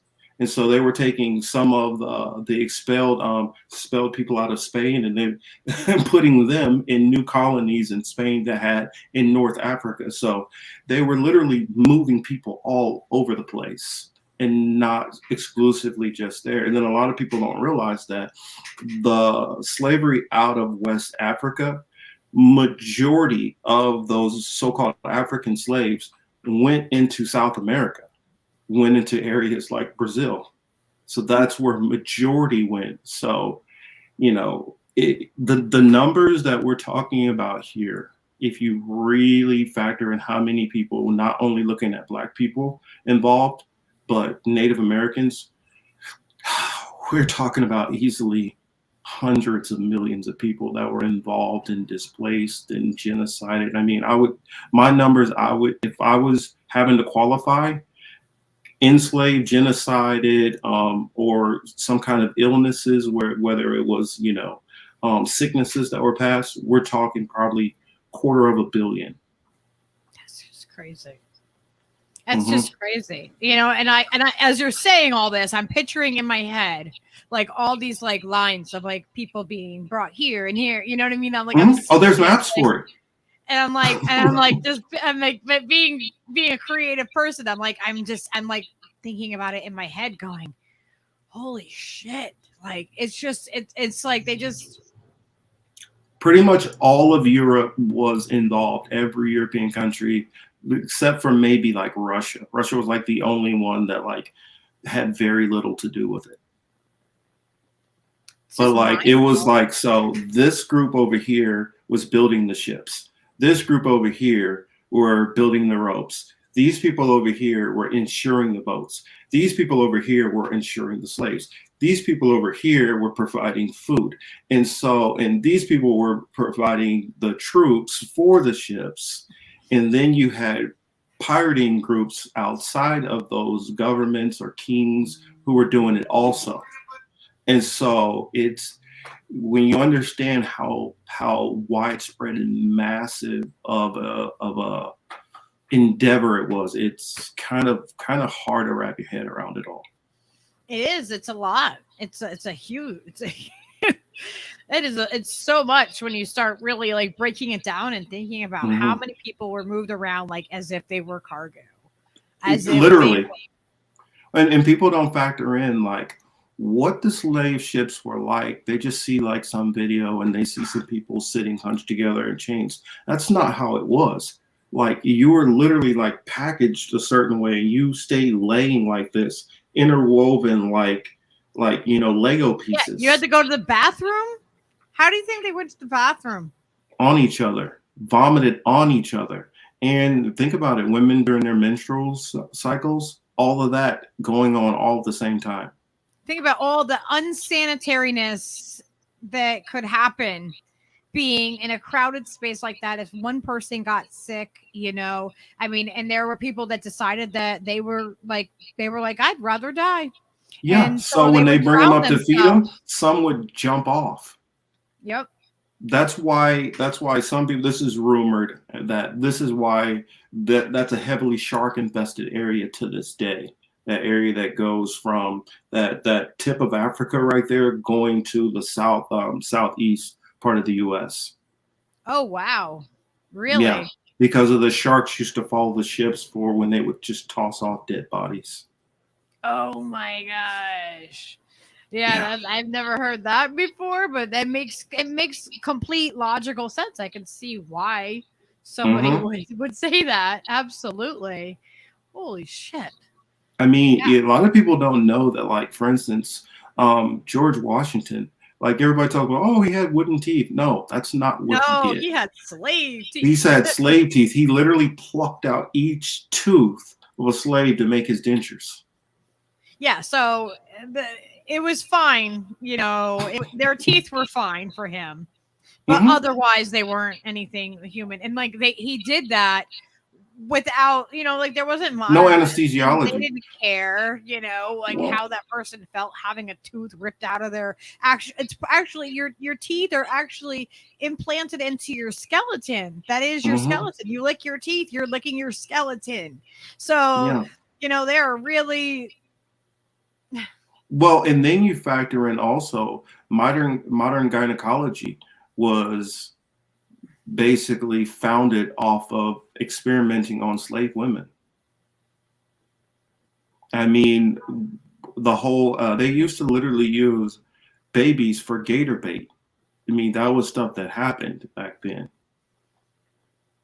It's awful. Like the history. I mean, I see why people don't want to learn it, but if you don't know it, then then you're going to be likely to have it repeat right in front of you. Exactly. And not recognize it. Recognize that we're repeating these same patterns over and over again because we're not acknowledging our past and where we've been. Well, and that's the thing. If America as a nation doesn't fess up to the true realities of what they were doing, then it leaves for when you have some of these conservative people well, I don't get why they just don't pull themselves up by their bootstraps. Well, every time they did try to pull themselves up by their bootstraps after slavery, their whole cities and towns were completely destroyed. And then the banks didn't want to loan to them. And then they were promised that they were going to give them land. And it was supposed to be 40 acres, a mule, and a rifle. They decided, oh, we can't give them the rifles because then they might come after us. And they were like, well, can't really give them the land either because the land is valuable. If we give them the land, then that can appreciate wealth later on. Can't do that either. So, well, they don't really need the mule either because they're not going to have the land. And then that fueled into sharecropping and laws like loitering. And so, I mean, that's what I say with this system, it has a built-in systemic. So you can have no problems. You can have no racism in your heart towards Black people. But because of the system, how it's created, it's baked into the system. Yeah, so that's why I'm like, we need a whole new system. And this whole virtue signaling, oh, the first Black person in this position. It's you don't realize that you're using that person and it's disgusting. That it should be the first most qualified person in that position. It should be a qualification. It shouldn't be a virtue signal. That just depletes, it just waters down everything that there is to, with. But, and I agree with you. But the problem is because of these people in these top levels, their mindset, it might not even be racist, but what they might be thinking of, they think of nepotism more than anything. Well, my nephew, he can use this job, or my niece, or my cousin, or my sister. And so your whole family is white. So what you're doing is you're only helping other white people get into that position by not giving possibly somebody else a chance. And that's what happens throughout most of major corporations in America. It's that continual nepotism. And that's the reason why you see in Hollywood so many famous people all the same last names and stuff. They're all family members. Yeah. I just wanted to, I don't know. I don't know that I have the exact solution, but I'm seeking it. I'm seeking that solution because I don't want people to be put into a position just because they're, because they're a woman or because they're this ethnicity or they're this or they're that. It should be based upon their qualifications and not because of that. I don't want, we look at, Obama, right? Everyone praised him as being the first Black president, but really, who was he? You know what I mean? What did he really bring us as the first? And in fact, in this scene, a lot of when they used to say this, I didn't catch this at the time either. Obama doesn't even come from the lineage of slavery. His father being the Kenyan. So how is that even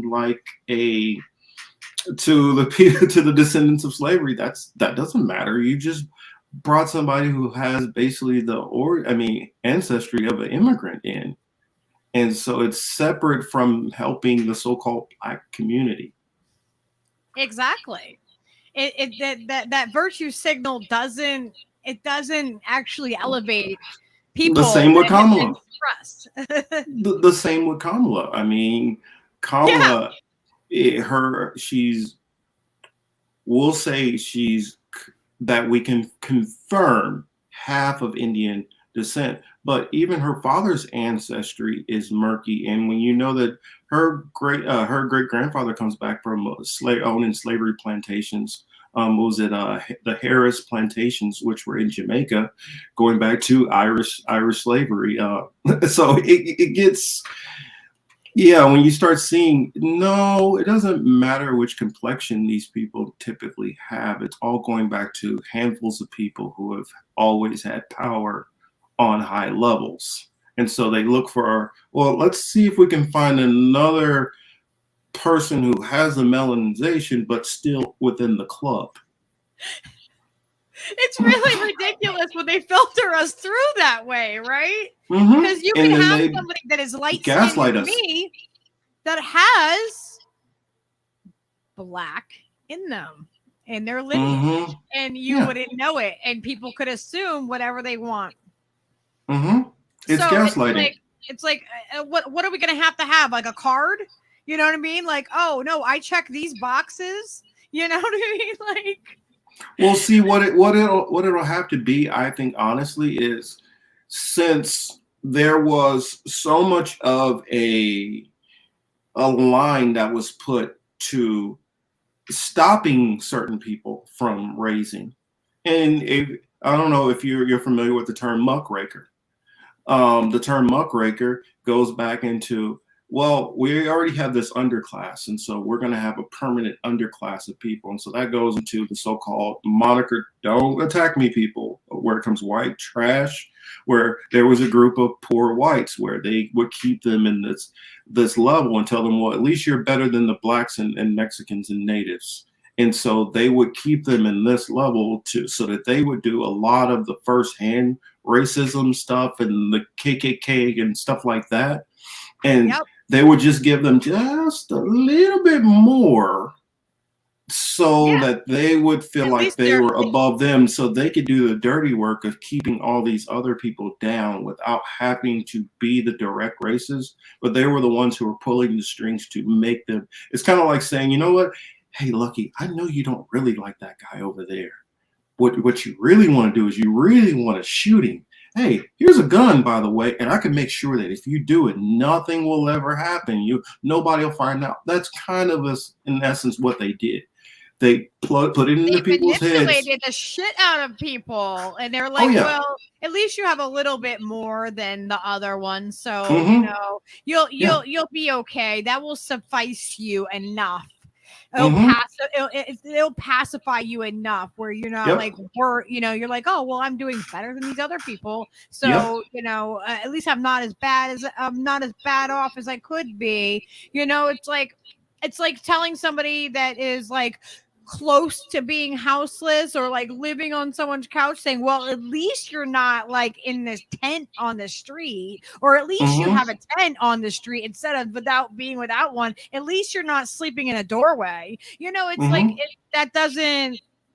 And then they use those ways to keep us down and keep us down and keep us down. And like I think we have to collectively as a whole say, you know what, these people, these oligarchs, these people at the WEF, these people that are trying to suppress us and make us pit against each other. No, we need to say, you know what, let's team up. Let's gather our neighbors. Let's gather the people. Let's get everybody on this, because if not, we're just gonna keep repeating the same thing, and they're gonna tell people like, well, you're a little bit better off than those people. That's why we have the classes. You know what I mean? Well, you can't focus on the symptoms. You have to go to the heart of what the disease is. And so, could you go after every KKK cell? Yeah, you could, but what is that going to do? Could you go after every supremacist group? Yeah. But if you don't attack the people who are formulating and making all these things happen, then you don't get to the heart of the problem. I mean, people we're gonna cut the head off the snake. we'll know who Klaus Schwab is. We'll know who some of these other people who come. We'll know who Albert Bourla is. But we never know who the hell. Yeah, we never know who is running. Yeah, who actually owns who owns the majority percentage of the Bank of London? Who owns majority of the W? I mean, not the WEF, but of the Federal Reserve? Who owns the BlackRock, money? Exactly. Vanguard. You know, I mean, That's like, how you find BlackRock out who alone to deal is with. running a quarter of the money in the whole world.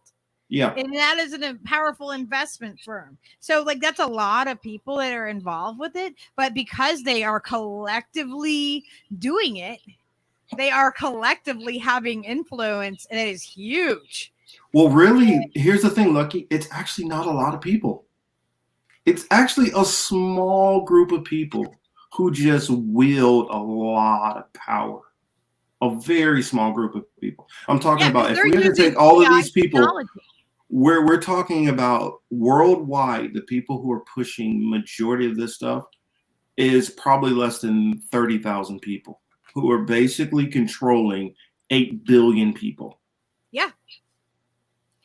So when do people have enough? When's their breaking point, you know? I don't know. I mean, first thing is people got to understand what the actual problem is. If you can never fully realize what's going on, like here, I'll ask you a quick question. Do you know why a lot of police forces have a lot of Irish descendant people in them? No.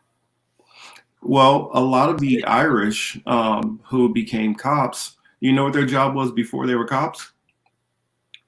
Slave catchers, probably. Slave catchers, exactly. I know that's where the cops came from. It was really to catch the slaves. It was slave catchers, and it was the plantation bosses, the ones who actually sat out there on the horse and literally driving the whips while the big boss master was literally sitting back on the porch sipping lemonade and doing all kind of other stuff. Well, what happened is they would take these former indentured servants, and some of them might have, they all had different gravities of how it went. Some might have been a criminal, so they were forced into it. Some were like, hey, I just want to get to America. And so they said, okay, well, if you work for a certain amount, we'll give you a little stipend. And if you save your money, you might be able to buy yourself out sooner. Because some didn't do a full 7 years. Some only did 4 years. Some did 3 years. Some end up doing 10, 12, 13 years because they never could pay off the debt that they were constantly accumulating. Well, what would happen is some of them would get out from under that. A debt just for being alive. I mean, we have that now, but yeah. So you would have these people that would get out, they would get a plot of land, be dead broke, their crops didn't go through. And they're like, well, we're going to foreclose on your land or else. Here's an alternative. If you go and do the slave bounty. And so that's what led to a lot of those Irish, because the banks were literally forcing them into it. They're not forced. You can do other things, but they were incentivizing them. Hey, if you come over and do this, you can make a lot of money real fast and get out of all your debts. And that's how a lot of them got into that. And then it's the same kind of thing. Not how a parent teaches something, their kids would get into it and get into it, and then you'd have them eventually, once they start putting most police stations, that's what they became. And that's how you have whole families full of cops. And then the Italians, when they were doing it, it was because they wanted to get in because they were getting oppression from these Irish cops all the time. And so they figured if they got some Italian cops in, that would level the playing field. And so that's why in New York, you have a heavy amount of Irish and Italian cops. That's crazy. It's crazy. It's all, when you could tie everything that's happening back to slavery. Yeah. at least in the Western powers. I mean, most of these nations would not have the wealth that they have. In fact, how they got their wealth in the first place. Oh, shoot, I forgot my battery plug in. Most of them, how they got their wealth in the first place is they literally, have you ever heard the name Mansa Musa? I've heard the name, but you should refresh my memory. Well, Mansa Musa was known to the world as the richest man ever. He was out of West Africa, the areas of Timbuktu, and Ghana, just as and a side note, Africa is extremely rich as a country, rich with resources, rich with people, rich with culture. Well, Like, there were tons of kingdoms besides just Egypt. There's a lot of kingdoms that and empires that were very successful and wealthy and had temples and all that. But when colonization came, it destroyed most of these things. And so the snapshot, which is portrayed to the Western world, is that all of Africa is all dirty and poor, and they don't have anything and never built anything. And it's because it was mostly destroyed. I mean, the popes out of Rome were talking about how blown away they were at the Congo, how magnificent it was. They were blown away at the Congo. I mean, there's so many other kingdoms, Mali, Songhai, that are just never talked about. And the Mali kingdom, that was Timbuktu. He literally had so much money when he went on his journey to Mecca, all the money that him and his slaves, and so that's what I'm saying. It's a different context between slaves sometimes, because sometimes it's more treated like a servant where they're getting paid and everything like that. They just do everything for you. They cook, clean, whatever. Well, they even had so much money that when they went into that area of Levant, they were spending so much money that they messed up the currency of those countries they were going in because of how much gold that they had. And so when word passed about how much money that he had got across the Mediterranean, they start hearing about it in Rome, that information got passed around.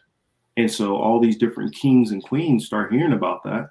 And the next thing you know, that empire is completely flat broke. And then you start having, because you know how you'll see on some of the maps, or it'll say the Gold Coast, the Ivory Coast, all that. Mm-hmm. That's the area where he was at. And so they completely just, all of these different nations all converged on him at the same time and obliterated his resources. And then next thing you know, all of these countries now have a lot of money, and then starts the slave trade. Oh, I live in Tulsa Market style. Oh yeah, I know all about that area, Snow Leopard. That's awesome. Yeah, that Snow Leopard used to be Cirrus. I don't know if you know the handle Cirrus. It used to be, he used to go by Cirrus, but then he lost that. Like, couldn't use that one anymore. Yeah, it's really interesting, you know, to like, especially when people are like, oh yeah, like we had to bring what they call people like savages or like, mm-hmm. You know, it's like, really if you look at some of these places, like the ancient civilizations, their structures are still there. Mm-hmm. Oh, they're still there. A modern day house, you let it sit and rot, what's going to happen? The earth takes that just shit back. Alone, it will take it back. Yeah, I mean, and you look throughout South America also. Now, what happened is because of a lot of times disease in like some of those parts of like Chile and Peru, you know, parts that would be modern day Argentina. You look into some of those areas and they couldn't see it because of the diseases which killed off a lot of those people. And so what happened is the vegetation just grew over them. But now they've been like clearing all the stuff off, and you can see these massive structures and empires where you can tell people actually lived. I mean, and you see stuff in like the pyramids in South America where they were using thermodynamics to heat and cool their pyramids. I mean, hello. Like, what the fuck? Like the most amazing places in the world. Like these are mysteries to us in modern day. Mm-hmm. But somehow these people that were doing these amazing things were the ones that were savages. I'm sorry. I don't think so. Well, see, here's the thing with most of those, and like going back to like, you know, bringing this back full circle with Alexander as he went in and then like took over that part of Greece. Eventually, as his empire grew, more people, they started moving across into parts of Europe and stuff like that. Well, when you had the hunter-gatherers who they just kind of shut up shop and they hunter-gathered and they did their own thing. But the warlike tribes, what they would do is they would go in first, you know, kill, burn, do everything like that first. And so a lot of times they were destroying these people's records and in their libraries. And so all of this knowledge of how to do these things was lost because of how they were so focused on, we want the land and throw these people off, and we like those buildings and those are going to be ours now. But you didn't focus on any of the information or try to keep any of the people around that could have taught you how they did any of these things. Yeah, like they say, like teach a man to fish. You know what I mean? Yeah. Yeah, that scorched earth policy is what Steve just said. It's true. It's absolutely, it's insane. It's like, because a different approach to people, we could have had a completely different, and I know resources were different then, and everything, everything was so different, but at the same time, it's so similar to now. It's like, really, we really haven't evolved that much as people. Like, we are really still repeating the same things with each other. Well, but you got to think about it like this. The power structure that is in power now has been the same power structure that has been in power for 600 years. I would argue to say possibly they started getting their foothold maybe about 700 years ago. Yeah, so, I tell people that all the time. Yeah, like everybody is dictated through Western society's ways of doing everything. So the whole world has been governed through basically the revised Roman Empire's way of doing everything. Yeah, it's a filter that, everything is kind of filtered through that same lens, and it's like that doesn't work. That doesn't that does not work this way. Yeah. It's like people are like, yeah, well, we, or people make the argument like they ended slavery, and it's like, no. They didn't. No. They made it inclusive. They made slavery inclusive. And they still kept a form of chattel slavery, which is going on in certain parts of Africa still to this day. But what they did and said, now they don't keep you on the plantation. They give you enough money that you can have a little place on your own. Go ahead, raise your little family, do whatever you want over there. But you better have your ass back on the plantation on Monday morning. And that's what they do, because now when you factor in the levels of wealth they have now, they have enough so you can just go ahead and get over there. You can have your own house. We don't have to house you and feed you anymore. We'll just give you enough money to house you and feed yourself. But get back over here and make my money. Yeah, it's the same thing that they did, like you were saying with like the Irish cops. They were like, yeah, we'll just elevate these people just enough. Yep. So that, they feel like they have some kind of power and control of their own lives, and we'll give them this like sense of like, democracy. Like it's I'm familiar with the Dene people too. I'm very familiar with the Dene. It's such an interesting conversation. I love this. Well, yeah, I mean, I went to college for studying ancient history, and that's what, I focused on, majored in, ancient history and Far East studies and stuff like that, and minored in political science. And so understanding, and then also military history, understanding conquest, you learn about how different people fought. And so a big part of that in military strategy, you learn a lot about the Romans and how they strategize battle wise, and they were burn it to the ground, destroy everything, and then we'll go in and clean it up later. Versus other societies where they might have decided, well, let's just form a siege and get them to eventually surrender themselves. And then we can try to salvage as much of the place as possible. That's not the way the Romans did things. It's not the way the Greeks did things. Yep, 3/5 of a person. And it's still in official documents. It's still legally, I'm trying to remember what it's actually in, but it's not the Constitution. It's the the Bill of Rights. I think it's still in there. It hasn't changed. Just like a lot of people don't realize in America, slavery has just went under, what is it, the 13th Amendment, I believe, where in case they throw you in jail, technically that is still a form of slavery. That's why they can have you work and do it for free or pay you a couple of pennies an hour or something like that. So insane. And now in this day and age, they farm that out to most of the major corporations.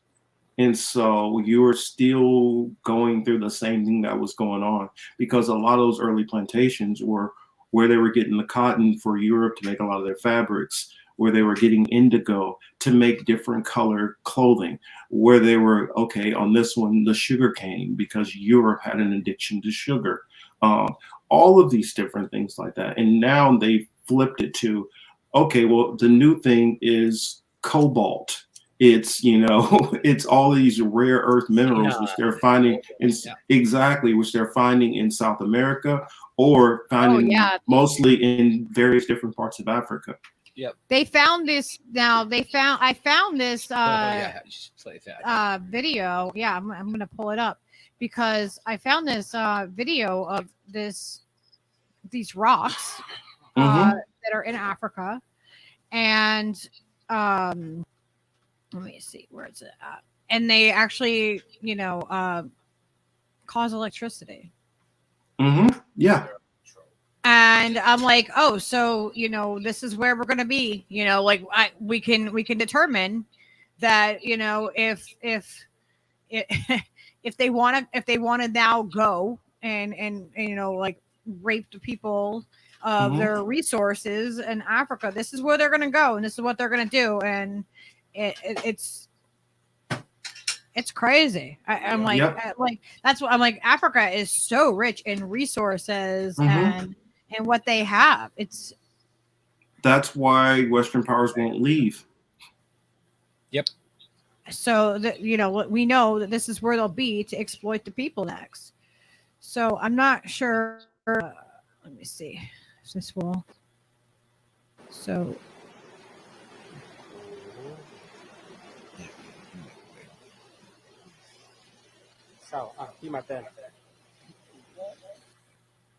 Is it showing up? I don't know why it's being wonky. All right, there it goes. So just simple wiring with a light on it. And watch this. Okay, très bien. Tia, très bien. Ça, Tosha, Tia. Okay. That's some crazy rocks right there, man.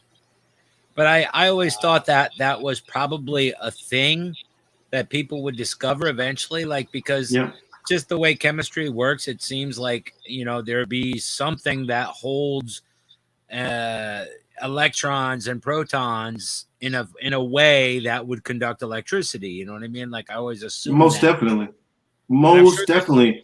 And there's other things that are radioactive in that respect. Granite is very radioactive. Yeah, and that's why they use that at churches. Sure, there's a lot of different stones and a lot of different uses of them because of their paramagnetic or their magnetic properties. But this is like a step further. It's like, oh, it's just a raw friggin', it's a raw battery that came out of the earth. That's the thing. The real. It's George Carlin called them the owners. The real owners know all of this stuff. When the Roman Empire went through different parts of Africa, what they did was the stuff that they didn't burn or destroy, they took it to the Vatican. Up under the Vatican, there is literally miles and miles and miles. Granted, the Vatican, that area is only about a mile or so. I went there when I was stationed in Italy. It's not very big. But up under it goes for miles. All the stuff that they've taken from all over the world. There is some, and they have everyone else's artifacts and literature and knowledge, and they just get to keep it there. They just get to creepy flashbacks to Jason's Disney tunnels. Well, people don't. A lot of people when we say Roman Empire, they just think Rome. They don't realize that the Roman Empire, at its heyday, literally conquered all of Europe. Yeah. So when you were in Great Britain, that's part of the Roman Empire. When you were in parts of Russia, that was part of the Roman Empire. All of it was. fucking huge, vast geographical area was the Roman Empire. Like basically all the land that people knew about collectively at that point, they ran it. Yeah, because they took it. They took it from Alexander. Alexander ran it before that. Alexander went as far as way to India. A lot of people don't know that he was colonizing in India when he died. I mean, well, not at the time he died. He came back and he actually died in Mount Petra, which Mount Petra, he took that over. That's in Jordan, and he considered that like his ancestral homeland. And if you look at a picture of it, I don't know if you could pull it up or not, Lucky. Look up the Treasury, Mount Petra. You'll look at a lot of the, and he got that design off of the ancient Minoans. The ancient Minoans, the big columns that they had, he imported that design and started building some of that stuff in Mount Petra, or Mount Seir, another name for it, and then took that and started building all the rest of the stuff in Greece that way. And then the Romans took it over, start doing it also. They start doing it in Greece. I mean, not Greece, but they start doing it in parts of Russia. They start doing it in parts of Great Britain. And if you look at the Capitol building in the U.S. today, it still looks like these same similar structures.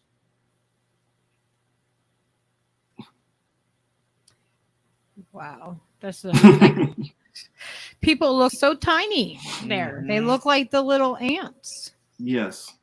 That's so amazing. That shows you the level of detail that they had back in Alexander's time. We're talking about between 300 and 400 BC that they were able to do artwork. I mean, like not artwork, but architecture like this. And now what do we do? There's also there's Colosseums there also. I mean, this is a massive place if you actually look up the actual full Mount Petra. And this goes back all the way back to biblical history. That's just amazing. The other thing that amazes me as well from other parts of the world, and in South America or Mexico for that matter, there are things that are just like so precision built that we can't attain those specifics. You know, we can't get the measurements that accurate with modern tools. And people just like dismiss that, you know, like, well, you know, this has been going on for a long time, much longer than most people even kind of can perceive, you know, and it's an endless cycle.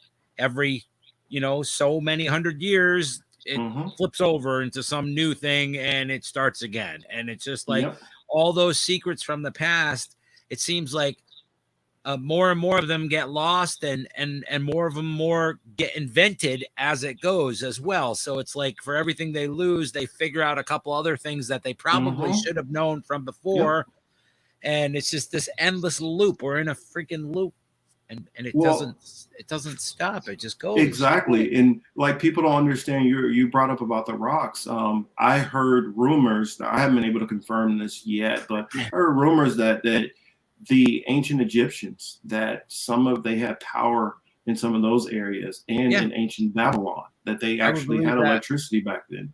Then you go into, they say, well, how did, you know, when I hear people like Joe Rogan is like, oh, the aliens built the pyramids. No, what you're saying is you just don't believe that a society that was full of Black people could have figured out something which Western society can't figure out. That there's no way those Black people over there could have been smarter. Well, I don't know if that's what's driving Joe's brain, but I think collectively people probably think that way just because they're conditioned to think that way.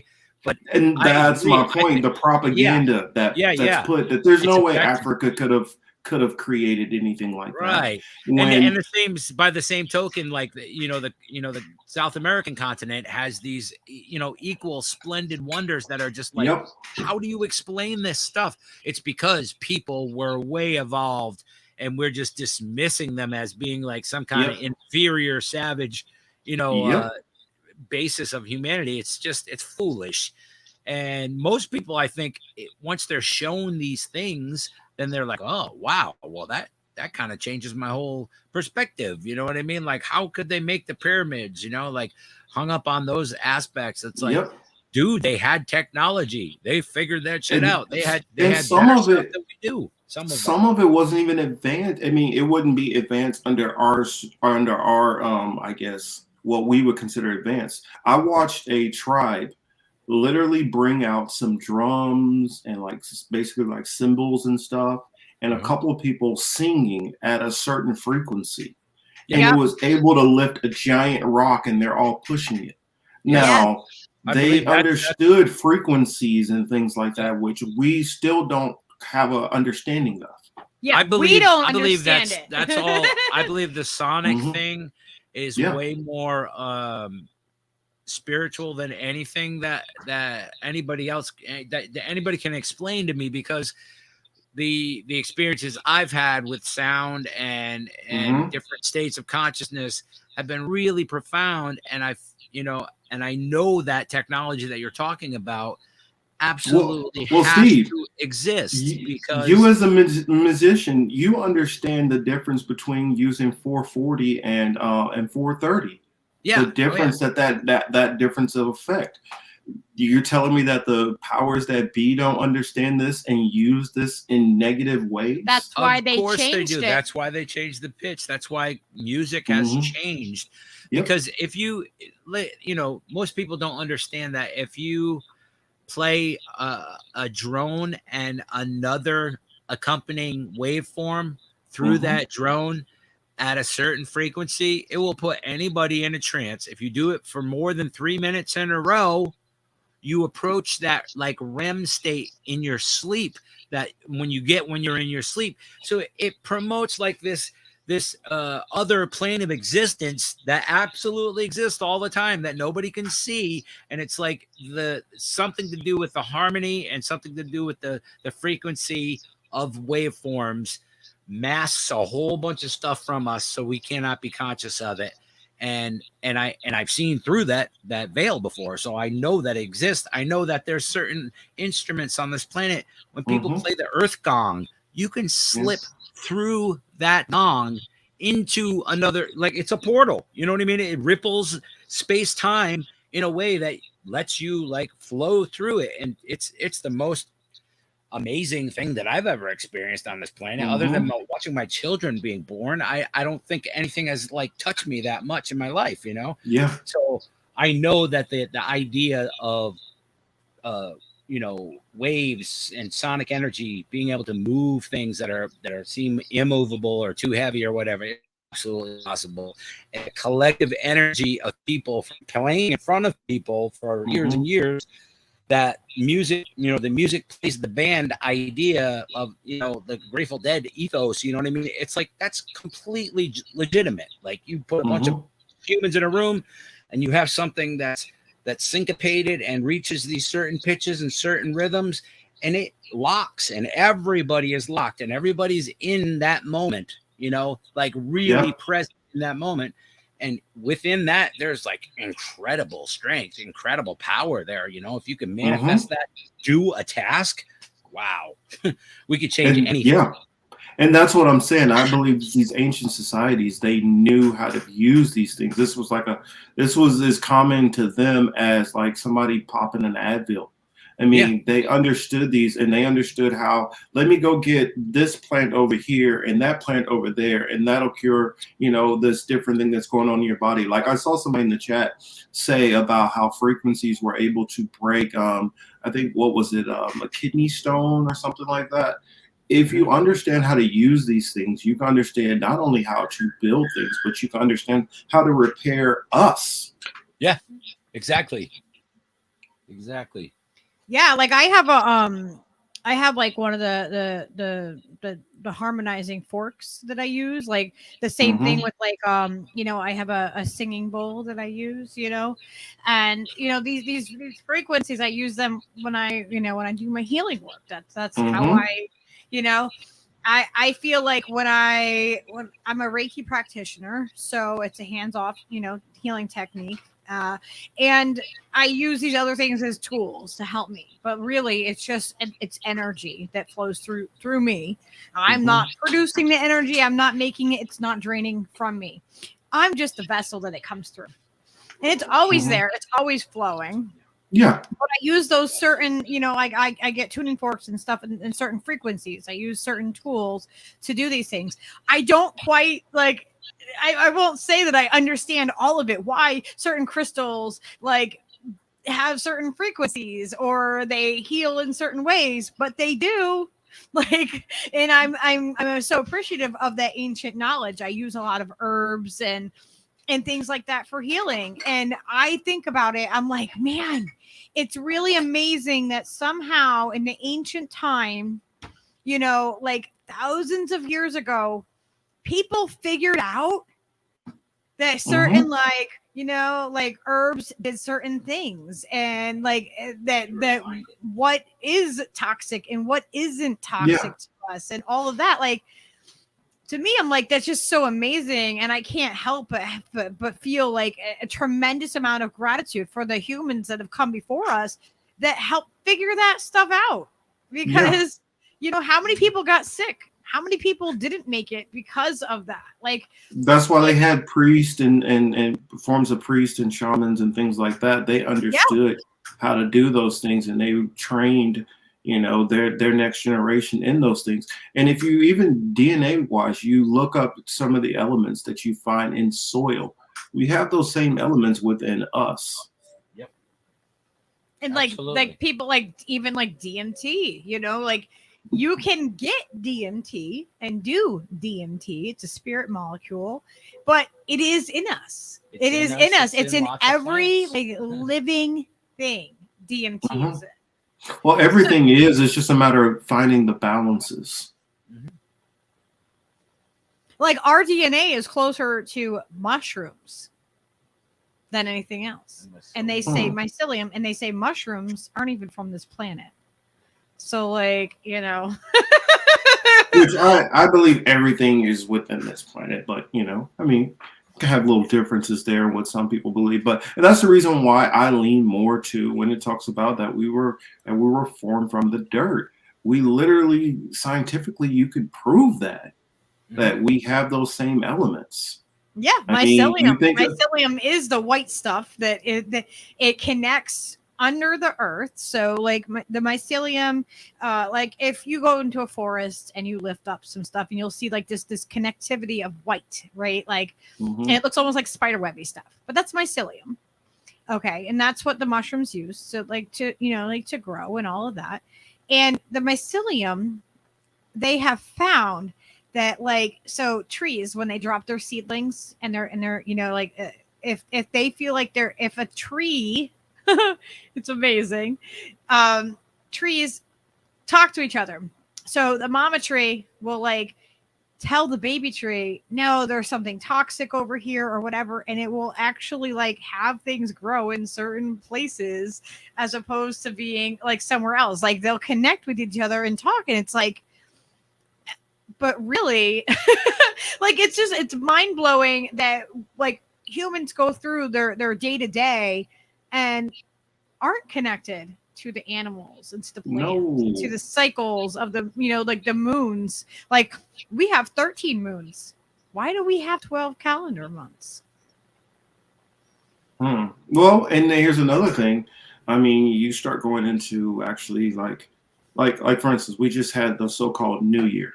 I mean, I don't celebrate that New Year because I don't believe that's the actual New Year. I mean, even if you go back that long ago, this goes back to Tiamat and Marduk, and that's where some of the whole grandiose celebrations goes to. It goes into Janus, which was a Roman god, and they decided to create all this stuff. An actual New Year would be in the spring, and when everything is being renewed, that would be a new year. It starts off with the first harvest of barley in particular, a lot of times. And so you can see how powers that be up above were constantly trying to change things and hide the truth of what's really going on and a Yeah, true they don't want us understanding.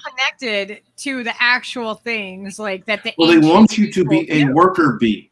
Yeah. And so worker bee goes back to a slave in a sense. So they don't want you to spend the time focusing on how to live a better, happier life. They just want you to be a mindless drone.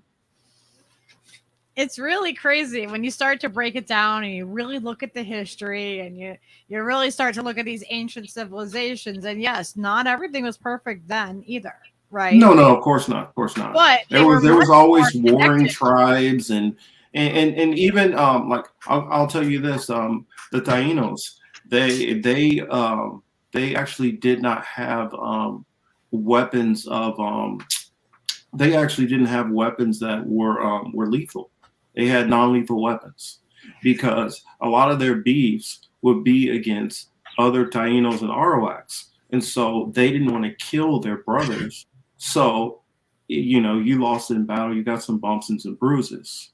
And then that settled the war versus killing. And, you know, so you'd have, you know, different ways where things were handled.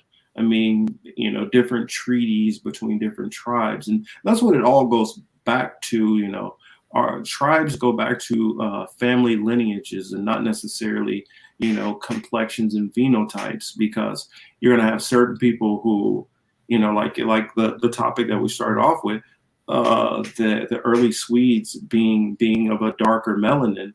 Some people descend directly from those people. Some people descend from the people who came in infused. And so even there, you have what appears to be one tribe, but you actually have two, possibly multiple different tribes. And, you know, it's just a matter of understanding that history. And if you could understand that history more, we could be able to say, oh, well, okay, I understand the differences that you have and the difference that I have, because we understand the different cultural things that happen within our cultures and significances and histories and all that. And also it might help you bond together with somebody that you might not phenotypically see as part of your tribe, to bring some unity in different ways. And it's not even necessarily about, oh, well, let's know which tribes we are so we can all fight. It's sometimes being able to appreciate the beauty of other cultures. You don't have to accept it all, but you can take some things and incorporate that and make for a betterment of your area, your community, your tribe, your people. Yeah, absolutely. It's important for us to see past the differences that we have and look for the things that we do have in common. Because that's how we're gonna heal, and how we're gonna be able to move past things and become stronger as people, and be able to fight back against the people that are oppressing us, that are enslaving us, that are doing, you know, like, it's not my neighbor who is, you know, the oppressor. My neighbor's not trying to enslave me. Yeah. You know. Normally your neighbor, either they like you or they're just, what is the word? There's just don't care. It's either I don't really like hate them. They're neutral. It's either, you know, they like you, or normally they're neutral. It's not very often that they necessarily dislike you or actively plotting against you. It's powers that be above that are doing this. And some people who are not able to see this are going to fall victim to fulfilling the will of these people. And some people are going to fall victim to being reactionary, to pushing back against that will and being caught in this, just like somebody brought up earlier about, well, the Democrats destroyed this. When you're looking at Democrats or Republicans or socialism versus communism and all of these things, or even monarchies, it's just like, for instance, Game of Thrones. Those who are Game of Thrones, you know, fans out there, you guys are going to know what I'm talking about. The people who are really running everything was the Iron Bank. The Iron Bank was out of Bravos, but it wasn't all the Bravoses. Everybody in Bravos wasn't benefiting from what the Iron Bank was doing. It had nothing to do with the Iron Bank was doing. But the Iron Bank was running all of it, because everybody depends on the money. So I think our only option as a people, if we want to collectively decide to build, parallel structures and say we're not going to participate in this bullshit anymore. Like but we have to be prepared that they have things to come after us with. They have ways to, like, we need to collectively figure it out, or we will be divided, and we will be, we'll continue to be, slaves to the people that are oppressing us, and they'll just continue it on and on and on, because this is generations and generations. Well, they're going to continue it till they find a way of a better version of a servant or slave. See, first they had to deal with the physical labor. Okay, now they started coming out with like the cotton gin. That actually is what basically ended slavery. A lot of people think, oh, well, it was this and that. Oh, what really ended slavery is that machines came out that they no longer needed to keep slavery going. Then after that, what you had is they were like, all right, we got a couple more machines here, so we don't have to pay people as much. So then you start, nibbling that down less and less and less what they pay people. Well, what's been going on lately? Automation. So now they're working on, their goal is to perfect you this showed it on your thing. show. You showed on your show, not this past Saturday, the one before, where they had the McDonald's with completely That's automated. The goal. It's so creepy. I mean, in 2017, there anyway, but Applejack will disagree with me. He thinks he can somehow get me to eat McDonald's. I haven't eaten there in years and years. I don't think that's food. I don't consider it food. But in 2017, I reported about the first cross country truck, which went from Jacksonville all the way to San Diego without a driver. Once they can get the thing with the signals down, and they can make sure that the system stays online the whole time. Like I just watched a commercial. They're talking about a new vehicle that's coming out. Oh, it's hands-free. We already have cruise control that can control the speed. Now you have hands-free. Now you have cameras all the way around it. Only a matter of time before you have driverless cars completely, and it gets to a point where they don't want you driving at all. And I drive a 91 van. So, there is no cruise. There's not even AC in that thing. Okay. But I can work on it. I can wrench on my vehicle. But here's what they're doing in certain areas. Oh, well, your vehicle commits too much emissions. So we're just going to keep charging you more and more and more to stay in this vehicle to nudge you into getting into the new age with the new electric and this and that. And they first start off with the applied pressure. Classic. they start off with the applied pressure. And then after they've gotten most of the people through applied pressure, then it's the force. It's the same thing just happened with what was going on for the last couple of years, which affected most of the world. It started off with, hey, well, if you do this, you can get a little extra money, or hey, here's some couple of joints, or here's tickets to a concert. Just go on ahead and go do it. Go get it done. And then it started being, okay, you don't want to get it done. We're not going to allow you to come into our grocery store. We're not going to allow you to do this. We don't want you to do. And so that's how they do these things. They ratchet up and ratchet up and ratchet up. Yeah, I'm resistant to all of it. Like when they put the chips in the card, and you had to do a different. I didn't know how to use any of this stuff. Like, I'm always behind on this stuff, and my daughter, she's 19, so she's always laughing at me, and I'm like, oh my gosh, I feel like, I totally relate to the older generation when I was sitting there like, oh yeah, this is a Game Boy, and they're like, what? And they didn't understand it. And I feel like I'm there now.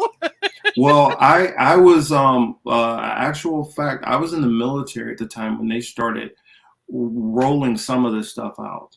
When I was in boot camp, we were the first people to go through where our medical records, dental records, and chow hall, all of that was on this chip. And so we'd have to go in and we'd have to put the chip in, and that's how it accredited everything. So our medical, dental, all that stuff was on there. That's crazy. And then by the time I was getting out, that last ID card that I got, it switched your ID card into that smart card now. So now your medical records, dental records, the chow hall, all that stuff is on there, and your whole service record is now on that. So the little ID that they showed at the gate, now it's all that information is on there. Yeah, I had those IDs because I was a military brat growing up. So like when I was 10, yeah, the pink one. ID. Yeah, the dependent. You had the dependent pink one. Now all of them are. It wasn't pink. It was like gray or green or something because it was Coast Guard. But I got Coast Guard. Well, mine was Navy. So all the Navy dependents, like because ours were green. They made all the dependents were pink. And then eventually now they all have the white card. And then it was like contractors had like blue or something like that. But now they switched it to everybody has that cat card now. And so when you go to medical or dental, they put the card in there and it pulls up all your records and everything. Wow. That's crazy because so I had, because it was my stepdad that was in the military. He was Coast Guard. And so I had insurance through them until I was 21, and then I was cut off. I didn't even know, so I went to later, afterwards, I went to later on get my medical records, and they were like, "Oh, you have to get them from the archive in Virginia." And so I went to get my medical records, I was 21. I was like 23 when I got pregnant with Skyla. So it was like, a couple of years after. I want my records. I want to be able to prove that I had my shots growing up as a kid and stuff like that.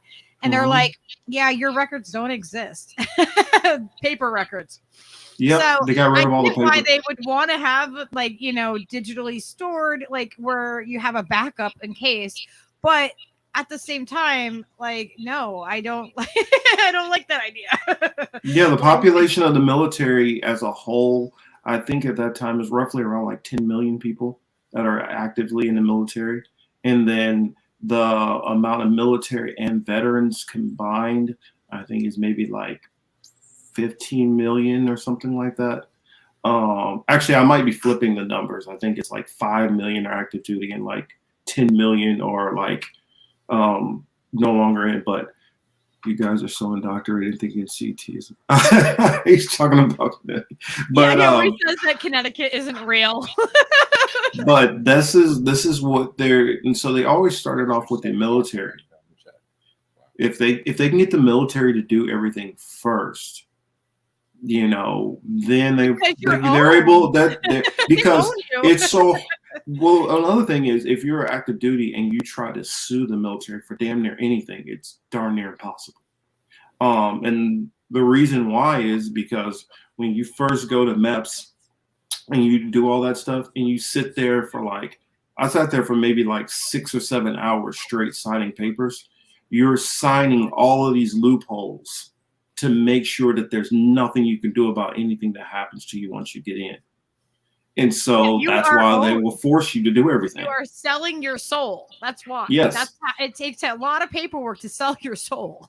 I mean, I changed my signature then because I used to, the old school cursive where every letter out. That's where I went to the scribble because my hand was starting to hurt after the first couple of hours. Yeah, I totally get it because I worked at a homeless shelter for families, and we had to log everything in a legal book, and had to constantly sign and constantly all day, and I just it made my signature go to this scribble scratch thing because you're signing so much. It's you just have to have something really quick.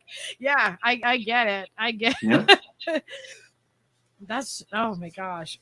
Yeah, I mean, and I'm gonna be careful with saying this because I've said this before. I didn't even know that this was something that was a censor, a YouTube trigger, but something about the different levels of frequencies which your phones go through, going up to a certain frequency, is what they're trying to push for, and after they get to this other certain level of frequency, then it's believed that all of this automation that they want to get nationwide will be able to go online. So at that point, that's the reason why you start having the Andrew Yangs talking about UBI so much, because they know that these jobs, because they're it's only a matter of planting time, they're that. going away. They're planting Exactly, things in Jenna. our Exactly. head. That's what I'm telling. That's exactly what I'm talking about. But there's the one that's directly after that, because they have us halfway on that one. When they get us on the one after that, they believe that that one is going to be fail-proof and hack-proof. I'm Yep. behind in the chat. Oh my god, I'm so far behind. Oh jeez. Yeah, so it's funny, like when you say like you're a military vet, I've talked to quite a few vets, and you know, I always ask, like, you know, if you knew now what you were involved with, you know what I mean? Because they compartmentalize it so much. The vets are completely, you know, you don't know what they're doing over here and what your mission is here and how they're all those pieces, and you're taught to not ask. Yeah. Yeah. Like, you know, you're not supposed to be a critical thinker. You're not supposed to be a free thinker. Well, like, I tried to tell, like, I tried to tell somebody before. I said that they said that, you know what, if we just, you know, you start pushing back and like physically took to the streets, you know, the military, they wouldn't do anything. They wouldn't, you know, they would see their own countrymen and they would back down. And I'm like, no, they won't. You got to remember, most of these are young kids who are going into the military. They're given orders, and and it's not like they're going to be like, you know what, you're from Chicago, I'm going to send you to Chicago, your old neighborhood, and then you're going to hear your own people that you're familiar with tell you, no, they've been lying to you. That's not what they're going to do. They're going to take some kid from North Dakota who's completely bought into everything and then send you to Portland and then tell you that these people are, you know, these people are the enemy and they're trying to overthrow the government. It's not going to work like people think. They're going to follow orders. Yeah, because you're broken down. Like I've seen it, you know, like I grew up around all kinds of military people, and I'm like looking at everybody like, yeah, no, I'm not down for all of this. Like I resisted my whole life, and I got my ass handed to me. I was gun ho when I went in. I was gun ho when I went in the Navy. I wanted to go. I was torn between going Air Force Special Forces and I just or the weapons field. I had like some injury stuff that I was like, there's no way I'll make it through Air Force Special Forces. So I kind of left a little hope in the back of my mind of going Naval Special Forces, and I spent some time with EOD units, and I got to see stuff from a different perspective. Like there's a group of people who they send to come in after the fact and just guard off a perimeter. There's people who they send in front lines who are fighting a battle right in the middle of it. There are people who actually are listening to conversations that go, there's no way you're in all of these rooms or areas to see all the same things. And so that's how you don't realize what's actually going on. Plus, we got to keep in mind the average age of most of the people in the military, the median age is like 25. Most of the people that you're going to be around, it's like 22. You're going to be around mostly 22 to 25-year-olds that do not care nothing about politics, that are only thinking, oh, I'm in this cool foreign place and I want to get drunk and go party after I get off work. They're not paying attention to the politics that we are. So it doesn't even factor in that what they're being told can be wrong a lot of times. Yeah, well, and you're completely your brain is broken in boot camp, and like you're being programmed. They break you. Like they psychologically do that to you, and you're supposed to be a good soldier, and if not, they will punish you, and they have all sorts of ways of doing that. I would argue Navy and Marines are probably the most at really mentally messing with you. Marines is more physical. Navy, it's very, very mental what's being done to you. It's very like mental how they break you down. Like as a kid, I remember like when we went in, when Desert Storm happened, right? And I'm living on a military base. I was living on Governor's Island in New York. And I remember like our dumpsters had to be put together on the island. And my stepdad was doing night watch overnight.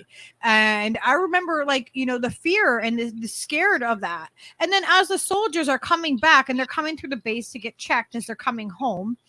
And like, so I'm like this little 10, 11-year-old, and so we do like a lemonade stand to like give lemonade away to the soldiers, and I get their autographs because to me those are my fucking heroes. That's how indoctrinated I was. Well, my uncle was too when I was around that age. He was a major in the Air Force, and he was over security forces. He was actually over the stealth bomber project of keeping it. And we're secret. the same age, so we were about the same age. Yeah, I put it this way. When I was in 5th grade, I got like a certificate as like being in that certain demographic of like they used to do this thing. I don't know if some of you guys remember it or not, but like fitness levels. And so if you met a certain fitness level, you got this certificate from the president. And yes! I was one of those kids that got the little George Bush certificate thing, George Bush Sr. You remember that? Yeah. With his little seal on it and the little signature. Yes, I was one of those kids that got one of those. And so at that point, I was the kid that didn't want to climb the rope. I was like, what the fuck was the point of climbing? I don't want to do that. No. I was so honored. Zero. I'm good. I was so proud that I got this little certificate from George Bush. And I'm looking back now like, oh my God. My mom and stepdad met Hillary and freaking Chelsea. And I remember being like, oh my God, they went to the White House. Yep. They do a number on us. They did. Indoctrination. Yeah. Little asked an interesting question. They said, can you ask Cage about the original Illuminati, how the original scheme called for 3 world wars and turning the races against each other, other to make us weak and ease to dominate? Yes, the original Illuminati is out of Bavaria in the late late 1700s.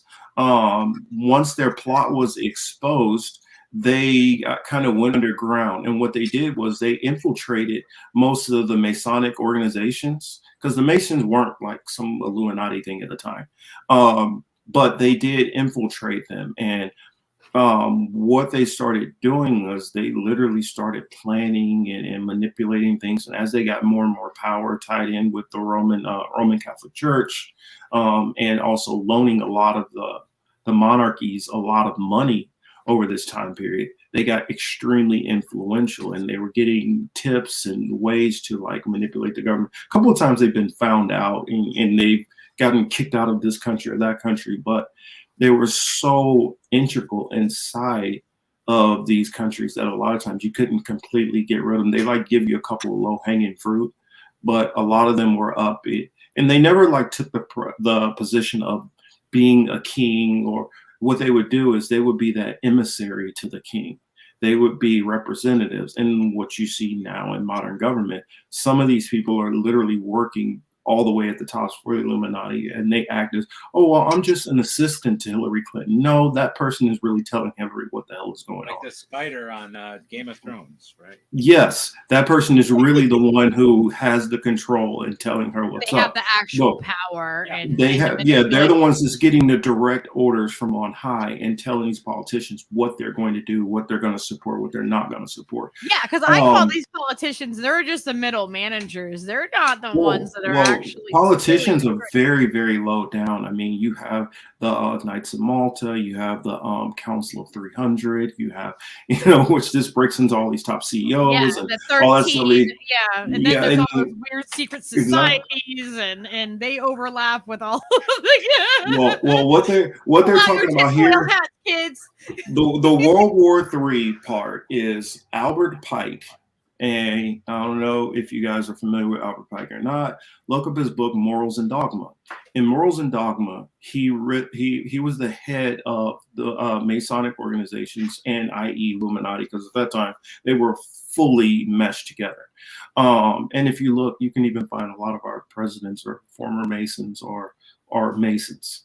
And it's like, why are the presidents all Masons? Why are they all part of Skull? Because they get recruited when they go to college and Skull and Crossbones and all these things they're all tied in. All these secret societies all fall under one umbrella. Well, anyway, Albert Pike literally talked about World War III.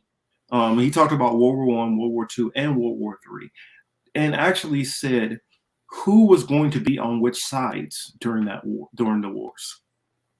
Now, how a man in the late 1700s was able to predict, even World War I, which was like what, talking about like 50 years after his death. That already is kind of weird. But he also knew about World War II. And then he also knew that there was going to be a third World War that was going to be where he was going to get all of these different factions against each other and all going at each other. Race wars, wars between atheists and believers, wars between capitalists and fascists. And he was going to use all of these different things to, well, not him, but his organization were going to use all those things to basically formulate, the things that would lead to this World War III. Oh, sometimes I really wonder if there is so much more technology that we're not even allowed to know about that exists. That is here. Like, this happening. Do you know about the F-16s? To manipulate all of us. Do you know about F-16s? Like the interesting fact about F-16s, the fighter planes? No. Do you know when they actually had the technology for that first actual prototypical one was built and operational? In the 50s? Go back further. Really? 1935. Wow. They had an operational F-16. So they had a supersonic jet back in the 30s. So if we didn't find out about that technology until the late 60s going into Vietnam, how much stuff do you think that they really have that they're hiding behind the scenes that they will release later on? And they release out this technology later on. A lot of times it has to go through the bureaucracy of getting mass produced. And then there's all of these like certain levels of secret that you have to be. When I was in the military, I had a NATO secret clearance, meaning I had not only America's weapons that I had knowledge of, but also our NATO allies' weapons. And so I could tell you about, I can't tell you, but I mean, I knew about weapon systems that our partners had also, and weapons they had secret and stuff. Mm-hmm. As soon as you said that. Okay, now you're back. Okay, you froze. CIA shut you down for a second there. You said NATO, and it went like. Interesting. But I had knowledge of their different various weapon systems of all of our NATO allies. That was something that I had to, because I worked, while I was in the military in NATO magazines. And so at those weapon stations, we stored weapons for our other NATO allies. Right. So you had to, of course, know, okay, if this is something which, if water gets on it, it has the possibility of going off. You need to know that. And when I say weapons, I'm not only talking about like missiles or, rounds like most people would think. I'm talking about stuff that would have to do with chemical stuff also. And so some stuff can detonate to air, some stuff can detonate to water. Some stuff that, if it's not grounded, heat can set it off. All kind of just the wrong frequencies around certain things. Like I remember I used to go to work plenty of times, and at our barracks, we had the key cards. And I would have to go get new keys all the time because it was wiping all my cards and debit cards blank, being around gyroscopes and stuff. Right. That's crazy. Mm-hmm. So I want to crazy. That was fascinating. I want to bring up this point. Jason mentions that the Nazis do live on the dark side of the moon, in case everybody was not sure where they went. I thought it was Ukraine, but apparently it was the dark side of the moon. I think actually, they live in the in. United States. You know, Well, yeah, they're here too. Operation Paperclip. Yeah. I mean, like they're Not just even- integrated. It's like saying that slavery like went away. You know what I mean? Well, Operation No. Paperclip just They talks about integrated the all of them. ones. Operation Paperclip just goes into the ones that were tied into NASA. That's Right. not factoring the ones which That's went not all of into them. State Yeah, departments. that's not and everybody, but it's that's just not factoring the ones most- who went into government. Right.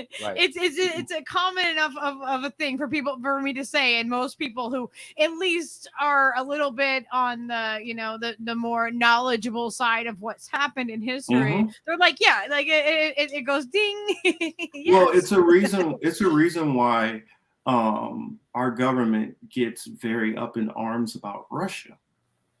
Well, Yeah. think about it. Who is the one who defeated the Nazis? Russia. Mhm. Mm-hmm. They can't have people doing that. Like we can't have people knowing these things. If you look at that happened, what do you mean? What do you well, mean? even the ones who didn't come in that way, if you look up how many people in our government that are descendants of Germans or Ukrainians or Polish, it is staggering how many people are of that background. And so, of course, when it's something going on with their former homeland, they care about it and they're going to dump billions and billions and billions into dealing with that, because it's a personal issue that we don't even really have privy to understand that's why there's so much angst about these things. That's the reason why you can have what's going on in Syria completely ignored. Yeah, like, okay, so that's something that always like kind of bothers me is that, so, Jesus is depicted as a very like brown man, and he would be from. Well, he's not depicted that way, but No, yeah, he's not depicted that way. Is what I mean to say. Like he's like he should be. Yeah. Or very likely. You know what I mean? Like I don't think that he would be. I don't think it's accurate to make him. No, definitely not accurate. That's what I was getting at. And the fact is that it would be from the ancient lands, like in Syria, and the buildings and things. Like most of the Christians in the United States, like they ignore the fact that the Holy Land is being like destroyed. Like. Yeah. Well, like, yes and no. The average like evangelicals, they don't like really care about that, and most citizens don't.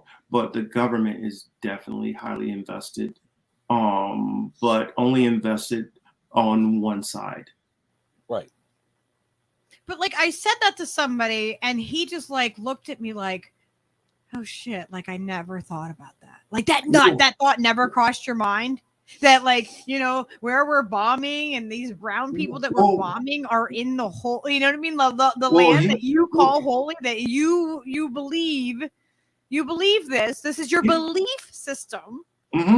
Well, here's something that's even funnier. This is something that I always found funny, and I heard and it's kind of funny on my Hebrew Apologetics channel. This now explain what that is a little bit, because I don't think most people understand what Hebrew apologetics is and what that means, because I love the way that you broke it down for us the other day, because we didn't really know. Like we were like, okay. when you're talking, anytime you hear apologetics on anything, that's somebody that is saying that they are defending their point of view on whichever thing, and it's normally mainly used in the theological aspects. So I named it that is because going into my belief system, for those who don't know, I'm a Hebrew Israelite.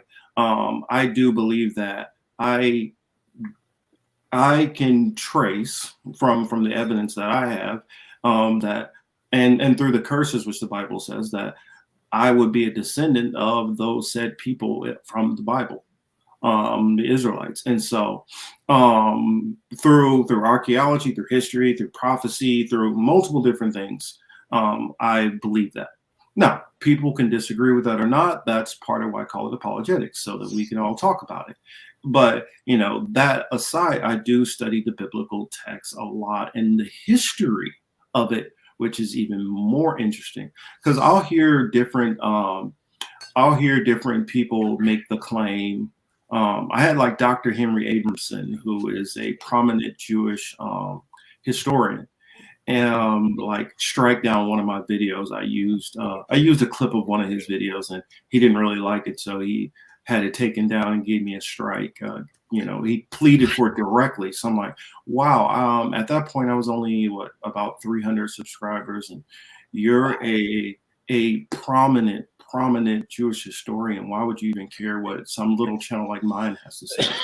But yeah, he got a little ticked off about that, and he later on he made the claim that, oh well, I would imagine that Abraham looked like X because the people who live there now, I imagine that's a modern representation. Well, according to biblical understanding, they say that so-called black people are the Hamites. For those who don't know what I'm talking about, Noah had 3 sons, Noah, Ham, and Japheth.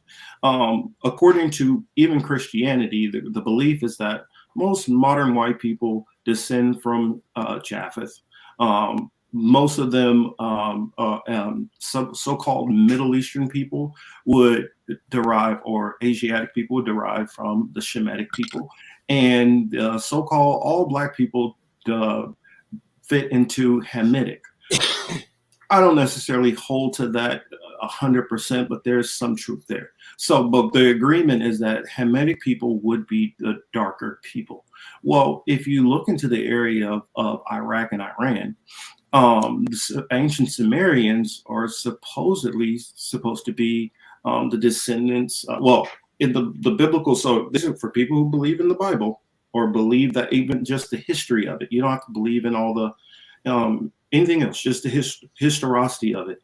It says that Cush, or actually, let me go back for that. Nimrod was the king of Babylon, the ancient Babylon, which ancient Babylon is side note, ancient Sumeria. Nimrod. Like that Nimrod. is like a use that is like my stepdad used to use that term. Yeah, calling people Nimrods mean? like they're stupid. Yes. Yeah.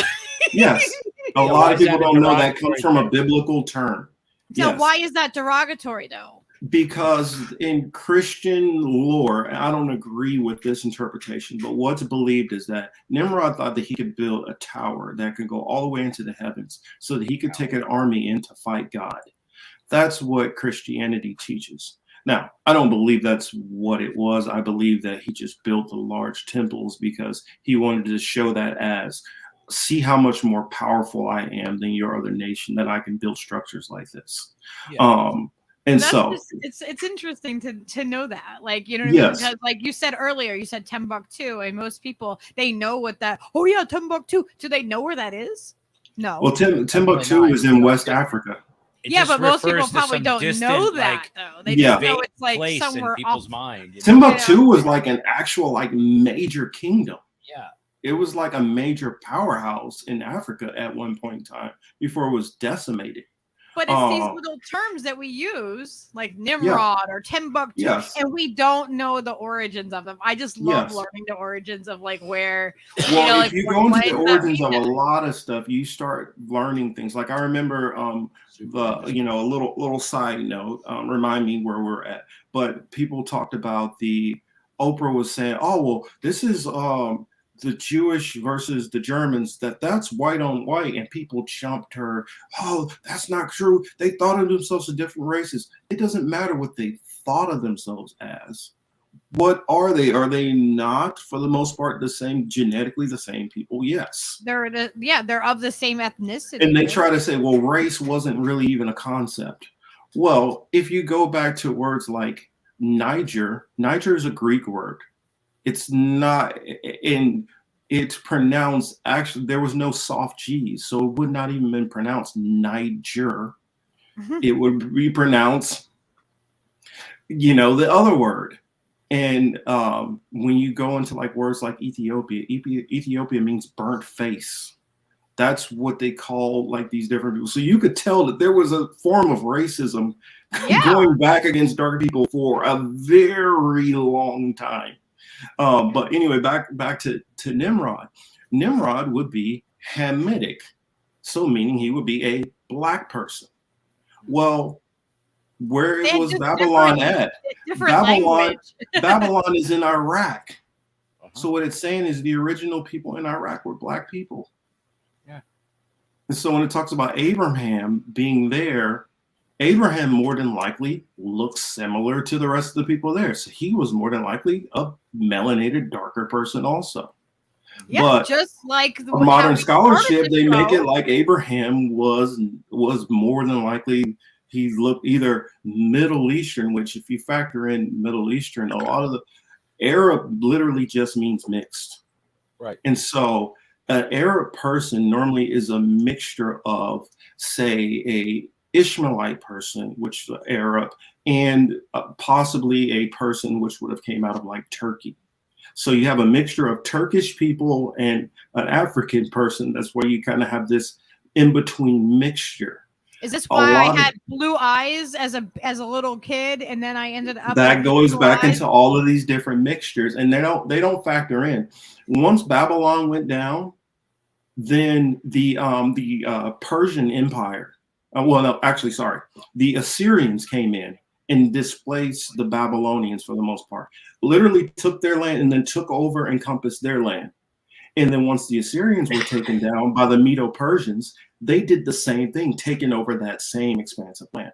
Then once they were taken down, the Greeks came in. And so all of these people took over all the same areas. So you had people going from back and forth from slavery to here, to there, to there, to there. So to even try to say, well, my DNA goes back to the Levant. Okay, so where in the Levant?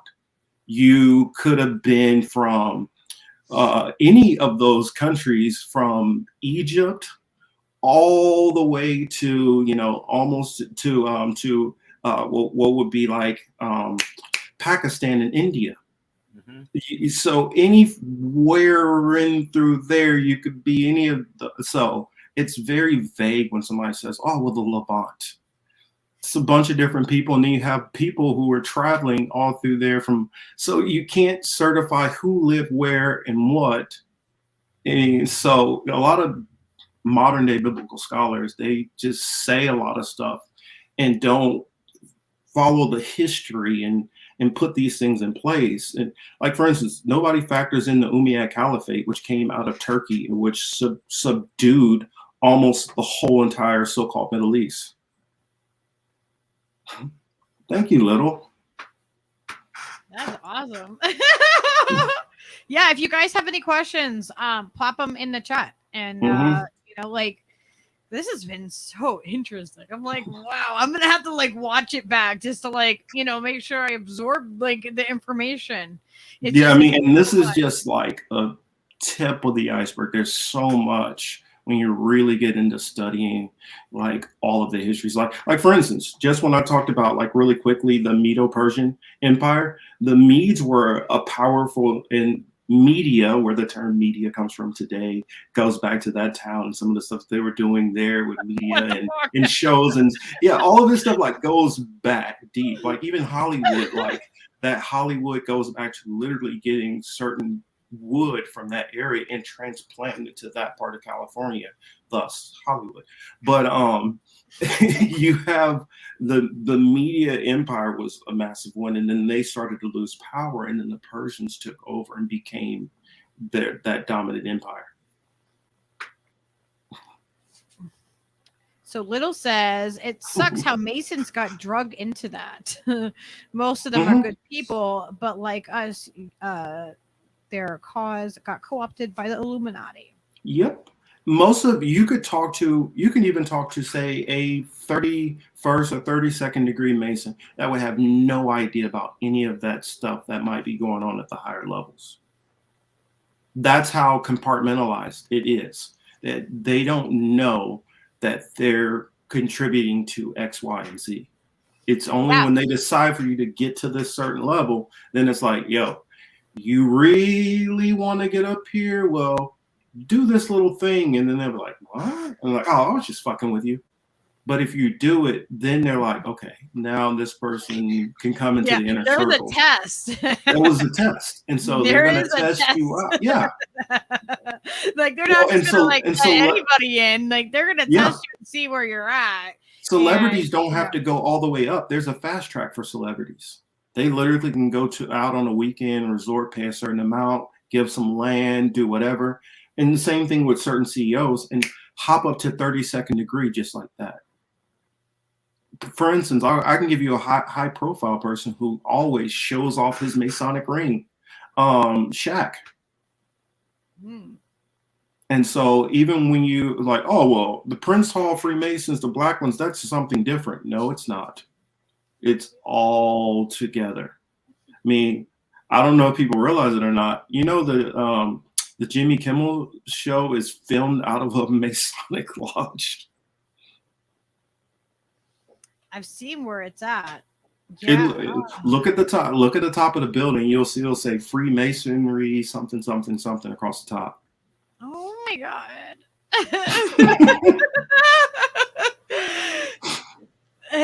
It's just crazy. Like, oh my gosh. Oz Whistle said, I find it amazing how you can shout truth to people's faces, and it's not as if they refuse to hear. They cannot hear. Once they understand that, you're ready to hear. Yeah. Yeah. And like people will call you a conspiracy theorist, and which is a government label. It is a government label. Like I am not, like, call me, like I'm in the court of, like, call me whatever you want. I really don't care. You could call me a tinfoil hat wearer. You can call me conspiracy theorist. Like I'm in the realm of looking for truth, and that's what matters to me. You know, I don't care if it comes what you know, if I can find the evidence and prove that something is true. That's what I need. That's what I look for. I'm not looking to try to, like, you know, make shit up. Like you know, everyone likes to make fun of Alex Jones. Right? And then Alex Jones is trending because Alex Jones is right is trending on Twitter. It's like Alex Jones is right is trending on Twitter. It's like, and there's like certain amount of like crazy that gets put in there, and a crazy label, and you know, he's a very like loud and boisterous and blah, and that distracts from, you know, people actually taking him serious until after the fact.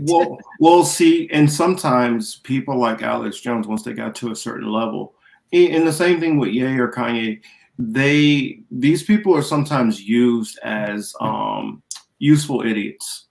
They know that they might have a little bit of truth here, and they know they have some things false. So what they'll do is they will prompt them in certain ways to speak up. And so they blur the lines, and they'll make some of the stuff they're saying that's truthful look dumb, because they're saying some stuff that is easily disproved or that's not correct. And that's why they push these people and make them useful idiots. So that way, anybody who is speaking things similar, it discredits those people also. Yeah. Until there's, you know, too much evidence that they can't deny it anymore. And then they're like, yeah, whatever, he was real. Well, then they just shut you down or start shadow banning you and things like that. That's the goal with how they shut people up. Like, I mean, perfect example. If you look at my trending, like when I do anything on Twitter, it virtually gets no interactions. And the reason why it doesn't get interactions is because they don't want things that I'm talking about getting out there. Yeah, we're completely like shadow banned. Like, we just got over a strike. They came and gave me a strike on a video from a year ago. Like, yeah, because they're looking for something to get you on. I know. When they have to go back that far, it's because they're like, okay, couldn't find nothing here, couldn't find. So this is literally a process where they're literally going through, and don't think this is a machine doing this. This is a person literally going through and looking through videos. Now, they might have some kind of little filter thing they're using computer-wise, but this is a person who's going through and looking for keywords. Then when that keyword pops up, they listen to that section and see how they can go after you. This is what they do. I mean, I'll look at somebody who has 50 subscribers and they will have a tweet that'll go, you know, they got 10,000 interactions. I used to get that on when I put out a poll for something. That poll would have 600, 700 votes easy. Now I get what, 10, 12, and it's obvious. Yeah, you know what too? Also, I get on my Twitter now, it seems like I get like just everybody asking like questions that just don't pertain to really anything in particular, like or anything that I would care about.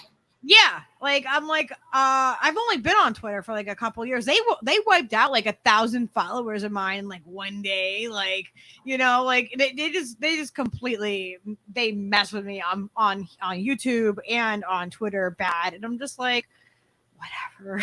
Like I'm just like, I'm not going away, you fucks. Like I'm still gonna sit here. I'm still gonna say what I gotta say.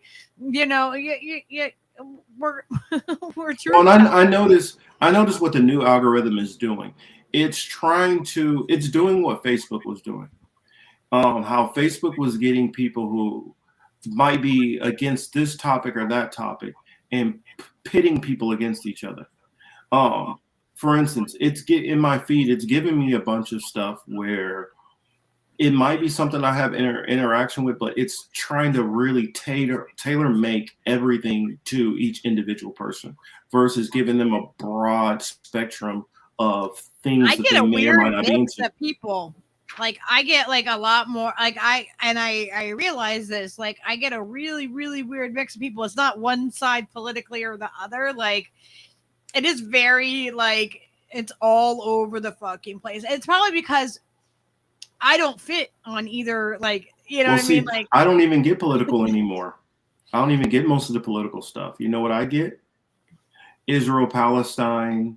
I get videos having to do with race. Like if a black person was shot by the cops, I get a lot of videos like that. Or Zionism. I get a lot of that kind of stuff. And I'm like, I'll have to click over to like what is trending to try to find out what the hell everybody else is even talking about, because it's trying to put me into such a bubble. Yeah. And like you'll even look at it, what it says trending. Before, what was trending it would be the stuff that like everybody's been talking about over the last 24 hours. Now you'll look into it, it's stuff from like 3-4 months ago, all put into this one thing to make it trend, to make a specific topic trend. Did you see that Luke has a question? Oh, what was Luke's question? Can you see it?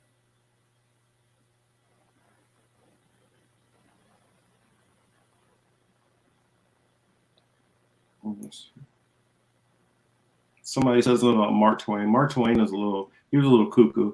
He thought red-haired people actually descended from cats.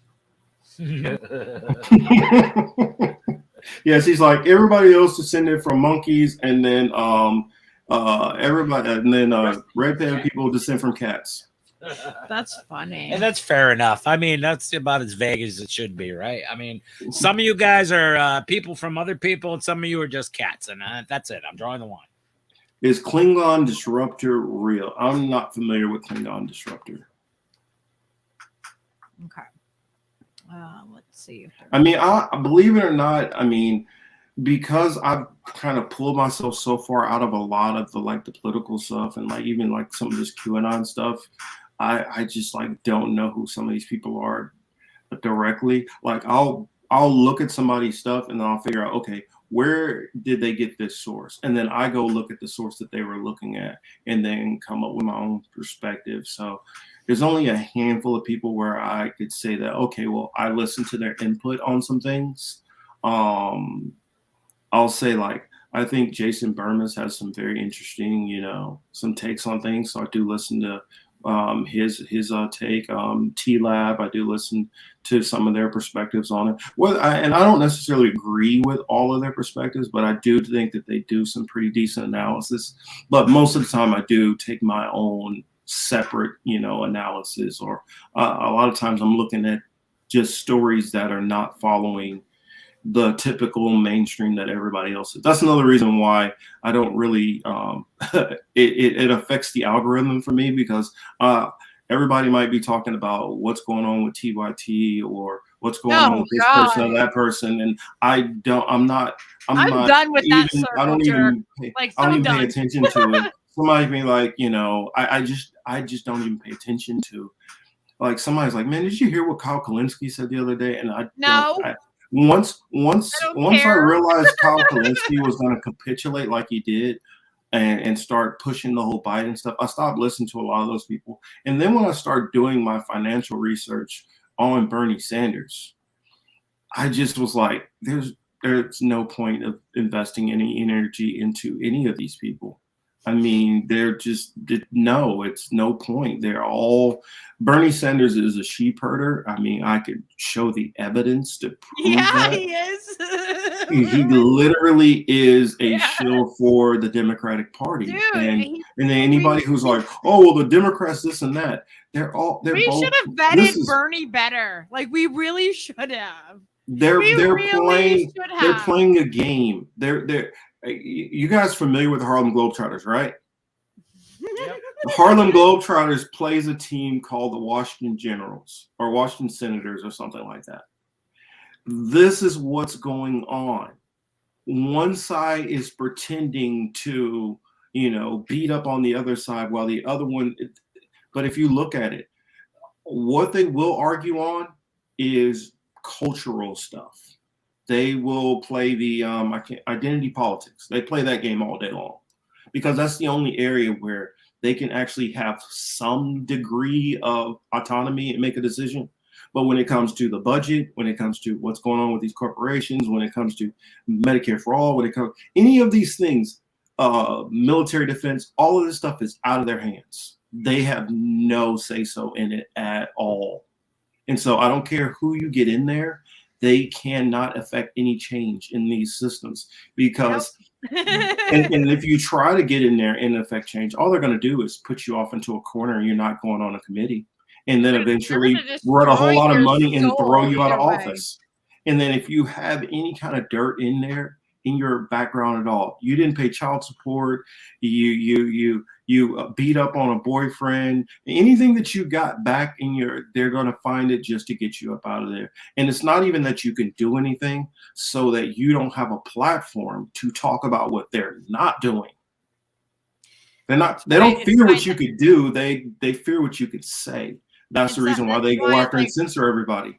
Yeah, that's why we want, we're done with these systems. Mm-hmm. Like, we can't continue to work within these same systems that is participating within the system that we are trying to, we don't want. So we need to break people's mindset of thinking that we can somehow vote our way out of something. Like, I don't want to get into that too much, because that right there will get us in trouble.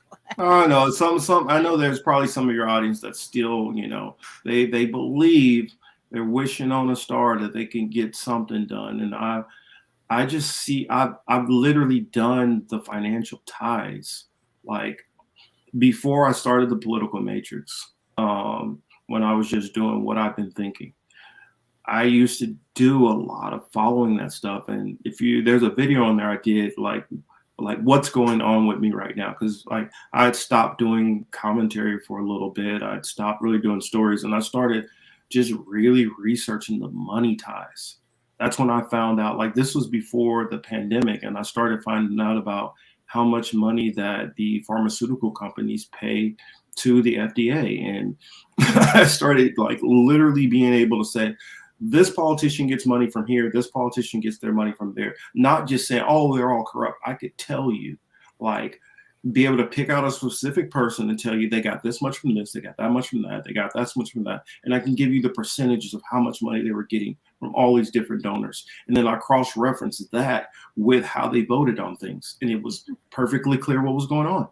I mean, Oh, you were yeah. able to see, okay, well, this person now, if they pulled the straw that they're going to be the one that's going to virtue signal, and all the rest are going to stay in line. And so I need 1, 2, 3, 4, 5. You 5 are going to vote against the bill, and the rest of them go. And I started being able to see that this is what was going on. You know, it doesn't matter. The Koch brothers, they're funding all of them. You know, the healthcare companies, they're funding all of them. The oil companies are funding all of them to some degree. That if you get, some people think, oh, AIPAC is just the right wing. No, they're not. They fund both sides. All of these corporations fund all of these politicians. It's just a matter of finding who gets more money from who. This guy might not get any from United Healthcare, but these other two do. And so that's how they play the musical chairs. They mix it up, who gets funded by what. Yeah. Absolutely. Absolutely. All right. Any other questions, everybody? I mean, fire them at me. Fire them at me. We got another one. Can you see it on screen? Oh, any thoughts or knowledge on Gnosticism/alchemy? I went into Gnosticism for a while before I became a Hebrew Israelite. I saw some merits to it at the time, but I don't really necessarily believe in Gnosticism because Gnosticism, you would have to reject prophecy. And that's why I call myself Young Morpheus. I stand on the prophecies. I believe in them wholeheartedly because I can literally see fulfillment of plenty of them. I could see predictions on things that before they were going to happen. I mean, specifically, not like, oh, it's going to rain Tuesday. Like literally, if you saw, it said, well, Jimmy is going to walk outside at 10 o'clock. And he's going to cross the street, and then he's going to kick in a window. If you see that the very next day that it all happens like that, for me, it's hard to ignore that. I mean, if it says like, you know, Billy is going to go in and into this place, he's going to flirt with 2 cocktail waitresses, and then the first coin he puts in, he hits on the slot machine for $1 million, and that happens explicitly. I can't ignore that. So as far as alchemy, it all falls back into a lot of the stuff which Lucky was talking about as far as you know, just understanding how to use these different herbs and frequencies and all that. It's just get away from the pharmaceuticals. But alchemy does have power as long as you know what you're doing and you do your homework. Yeah, it's a really important thing to do is to know how to identify foods in the wild, so that you can survive. If you know, like if something happens, you really, you really should have. If you're on Twitter, make sure you guys can always reach out to me too. Ask me questions. I also take stories too. If there's stuff that people want me to comment on, I do that. Jason says you better come back, Morpheus. I definitely will. Believe it or not, I have been on before. It was just a bunch of people were on, and so we were all kind of talking over each other. It was fun, but yeah, that was like a while ago. Yeah, Yeah. this was like actually like having you on as like a full-on guest, like where you're like, you know, and we'll definitely be doing more work together. Like, absolutely. Absolutely. Yeah, I mean, I didn't come to the conclusions I come to just off of a whim. I'll tell you guys that much. Well, I believe in saints also, but what are saints and who are saints? You got to ask yourself that question. Well, I don't believe you should ever worship your ancestors, but you should always take the knowledge from your ancestors. Let's see, Jason, I have mixed feelings about the cancellation. Caleb Mop, and mostly feeling he loses in there. Any thoughts? Well, Caleb he believes wholly in a system and an idea. And me personally, I've found that it doesn't matter which political idea that you fall under. They're all being guided and pushed by somebody above that for whatever means. A lot of people, when they talk about communism can't truly exist for real. And I'll explain why it can't. Because true communism goes all the way back to Epicurus. Epicurus created a form of community that was equal, and everybody, it was shared property. The moment that you start having people who are at higher statuses and leaders and things like that, those leaders have to have more protection, more security, more this, and be elevated as a leader. At that point, you are no longer in a form of communism. You are into something else, because you can't have a leader who's not separate from the rest. It's always best to add thinking with and Morpheus. Thank you for sharing your insight, knowledge, and experience with us tonight. I'm always glad to. Vegan Succubus. Vegan comes over and checks me out sometimes on my channel, or whenever I'm on AM Wake Up. A lot of people don't have me on for interviews that much anymore, so I mean, I'm always glad to be able to share my insight. Yeah, well, we'll have to do another show really soon. Oh my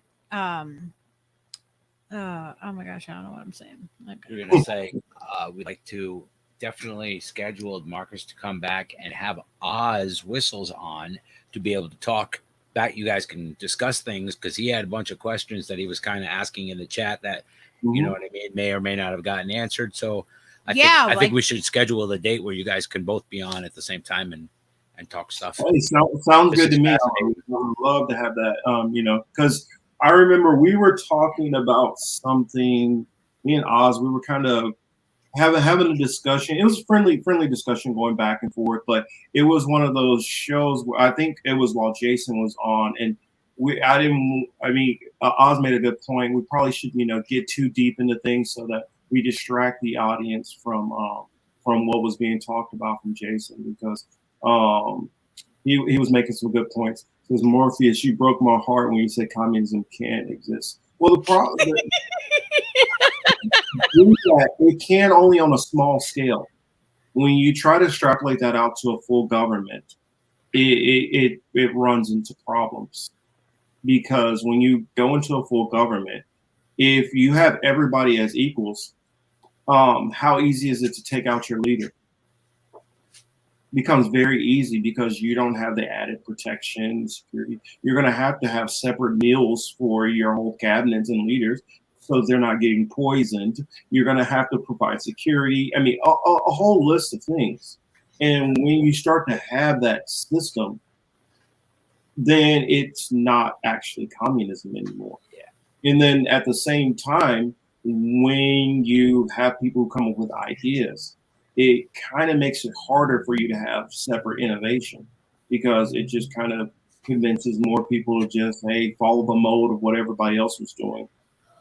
Because there's not going to be any incentive base for you to go out on a limb and take a risk. Not that I'm saying that communism is not a noble way of going. I just don't understand. I just don't believe that it's something that can be implemented in the pure form which a lot of people see it as on a major level. And also the powers that be, as long as they're there, they're not going to allow you to, do it in a way where it's going to stay that pure version of communism, which many people will want. Yes, communism is about community. It's in the name. Exactly. It goes back. It was created from Epicurus. He literally had a whole community of his friends and brothers where they basically they were all equal. It was more barter and trade. It wasn't currency. I mean, it does come from something. That's what I want. Okay, can we just all figure out where it would be like the best place for all of us to do? Well, that's what you would have to do. You would have to find your own area. Everybody pull together resources and separate off the grid to have it. But as far as a national system of over, at this point now, we're at about 350 million people in America. I don't see how that would work, especially when I you think have. we have to split up into smaller Yeah, it has states, to but be then I smaller. think other countries could come and dominate us too. Like, think That's the problem. Once you split into, as a nation, split into all of these smaller states. If then- everybody on the planet started from that point, I bet you could manifest something that was Well, everybody did universal. start out as that. Everybody did start out that when you were in tribes. Sure. For instance, many tribes, the tribal leaders didn't have very much more privileges than the others. They just showed that they had some kind of ability or knowledge or insight where people looked to them as more the leader. prestige based. It was like ranking was more prestige, kind of like that was more the reward of a position than that monetary or anything else, like getting something more than the tribe.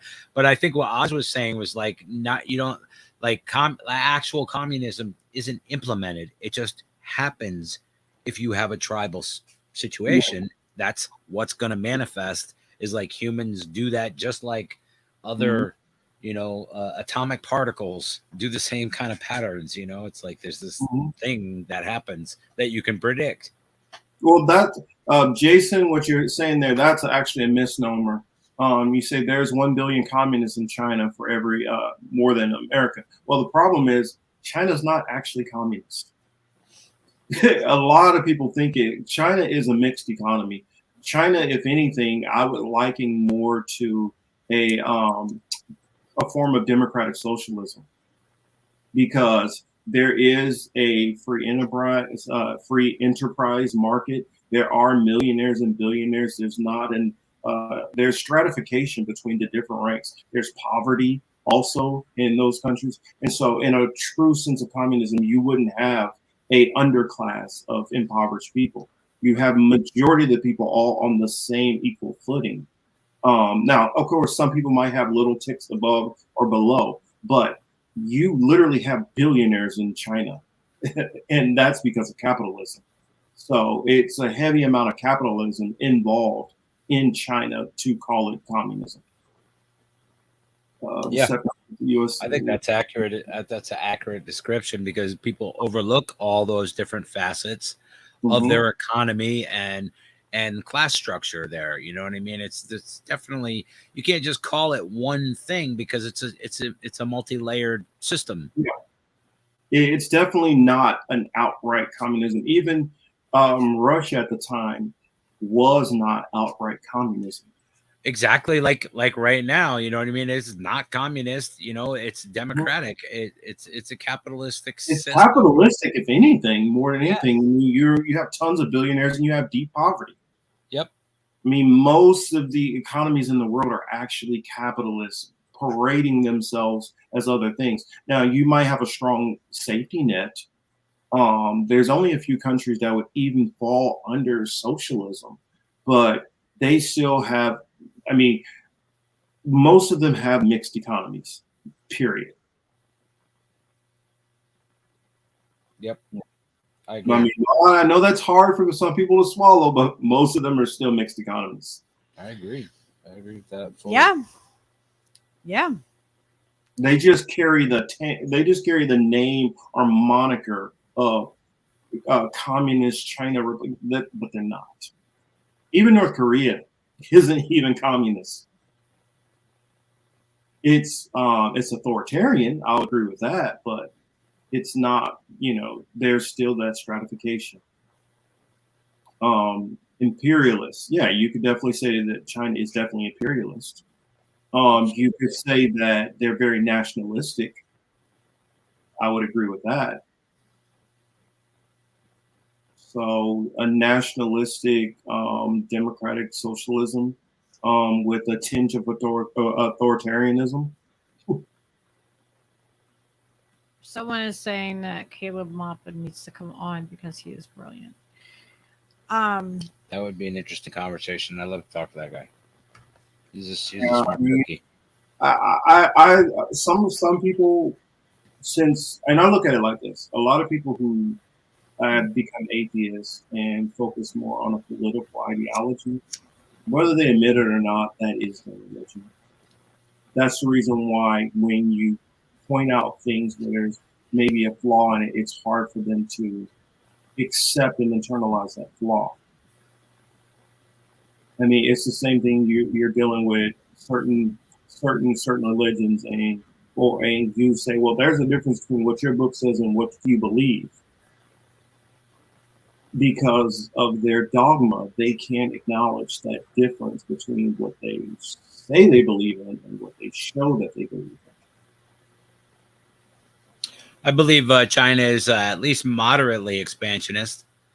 Definitely. I mean, they're fucking spreading out. They took Nepal. They can take whatever they want in that region, and they do from time to time. So that definitely makes them imperialist. I agree that they're maybe not as imperialist as other countries. Yeah, like, there's a varying like degree. countries that I could think of off the top of my head that have, military bases all over the world, everywhere. Well, I would say China is a passive imperialist.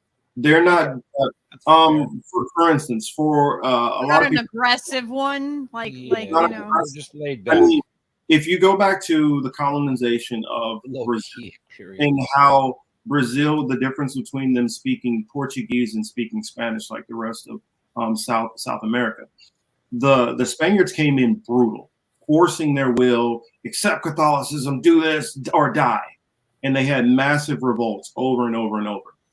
What the Portuguese did was they came in and figured out, okay, what do these people want that we have that we can get them hooked on? And then once they had them hooked on things which they had, it convinced them to follow along and let them take power over them because they needed what the Portuguese had. And so then they stopped rebelling.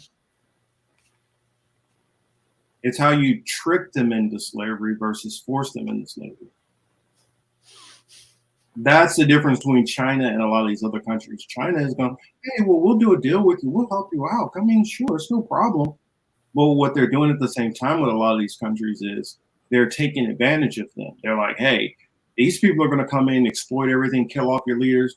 I mean, we're not going to do that. We just want you to give us like way more than you were planning on giving somebody for it. And then we promise we won't do any of that stuff. So it's like that old saying, by hook or by crook.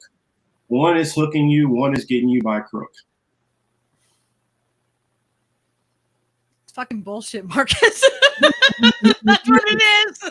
People really don't realize what's going on. I mean, for instance, some of this mining stuff that China's doing, they're not forcing their will, but they're making laws, deals like, if you fail or default in this way, we take all this land over here. And so it's almost like predatory lending, which they're doing. That's what China's doing. They're not coming in with the sword and killing and say, hey, we do this, but they're doing it in a different, they're doing it like the same type of thing, but in a sneakier way, so that it can be cloudy and it can be like, people can like conflate, like, well, at least they're getting this part of it. It's the same thing that you were saying earlier about, why the Irish became police, because, they gave them slightly better, it's like you have a choice of, it's like, I'm sort of making it think like you think you get a little bit of a choice here, but you really don't really have much of a choice. Like, the only choice you have is if you go at it on your own and you say, you know what, I'm not going to deal with these people. But and you're perfectly free to do that. They're not going to force you to deal with them. The only problem is now you're completely vulnerable to the Western powers. France, Great Britain. It's like the lesser of the bullies, like, exactly. Let me take the lesser of the freaking enemy. Either you take the lesser bully or you take your chances fighting the bully head up. Yeah. I mean, it really is. I like, think I have three tough directions to go. Either way, it's going to be hard. I think I might have a new addiction problem, and it's like talking to weird people on the podcast. Like I want to talk to everybody, like anybody who wants to discuss pretty much anything. I think I might be addicted to talking. Oh man, I mean, I could have you guys going forever, but but I was always taught something. Leave them desiring something. Yeah. If you give them everything in the first shot, and they're good, but you got to leave them desiring more, so that when you come back the next time around, that's the first rule of showbiz, right there. You know, just don't leave it all on the stage. You save a little bit for that encore, and then just kill them. You know, that's because we know we're gonna do a follow-up show with you and Oz Whistles together. Fuck yeah. So you guys have a lively debate about what he had questions about. So that is something to look forward to. This will be really interesting to do. You know, and I'll just gladly be like just a fly on the wall and ask questions occasionally, probably, but like really just be a sponge. outside of the history stuff, I did minor in political science. I do understand these concepts very, very well, and have studied these different governments and how they operate. And so a lot of people think, well, you're against it because you just don't get it. And I'm like, that's not why. I do got much love for you too, Oz. Much love. I'm very happy with your chat. They've been very kind to me, and I definitely appreciate that. Absolutely. Yeah, and where can everybody find you? Because they need to go subscribe to your channel too. Heck yeah. Because this has been fantastic. You have a couple of them, right? We can we can make sure we add them to like the show notes and everything too. Because you have your Hebrew apologetics, right? You have that channel. Yeah, and if they want to go into more like biblical conversations and stuff, that's where I do that at. You have the Political Matrix has kind of become the main show. I do it every week, Saturday nights. It would be 9 Eastern, about was it 6 p.m. West Coast. It all depends. I mean, 6:30, 9:30, around that time period is when I normally do it. And then the other channel, Been Thinking with Young Morpheus. That's my original channel. On there, it's not always regular content, but a lot of times when I do my interviews, I like to have them on that channel. I'm turning that one into an interview, and then I'm gonna actually start doing some short videos on there. Maybe just whatever the news story I catch of the day, and talk for like 10 minutes or so. Just that way I'm giving my thoughts on what's going on day to day without having to try to cram everything into one show like I do with the Political Matrix. And then I do have Rockfin. Definitely follow the Rockfin, because everything that I put on Been Thinking with Young Morpheus, the interviews, the short videos, uploading old videos that have been yanked down from YouTube, I put them on there. And also, whenever we want to speak a little bit more candidly and really open up, I normally kill the YouTube stream, and then we go on there and we talk for real. And so any questions you guys have for me that I normally wouldn't answer or feel like I can't answer on YouTube, you can definitely do it there. We actually show the whole, not the whole, but a good chunk of Died Suddenly on the Political Matrix on Rockfin. Sweet. And so yeah, everybody should watch that. Like, it might turn your stomach a little bit. Look at this. Look how awesome this is. Like, because I wrench everybody in here. So Vegan Succubus and Jason Rodriguez were both able to go and grab your show and throw it right in there for everybody. So they can find that one really easy. Yeah, I mean, we talk about our chat fam. We got a really, really awesome fam. So make sure everybody, like, if you guys aren't subscribed, you want to subscribe. And then on my social medias, I have what is it, at News Dump? Well, actually, just go to Real. Thank you. There's my other YouTube channel. I appreciate it. Go to Real Marcus J Cage at Twitter. And the cool thing about my Twitter accounts, I have 4 of them. But if you click one, you can find all of them because I tag all of my pages on every page.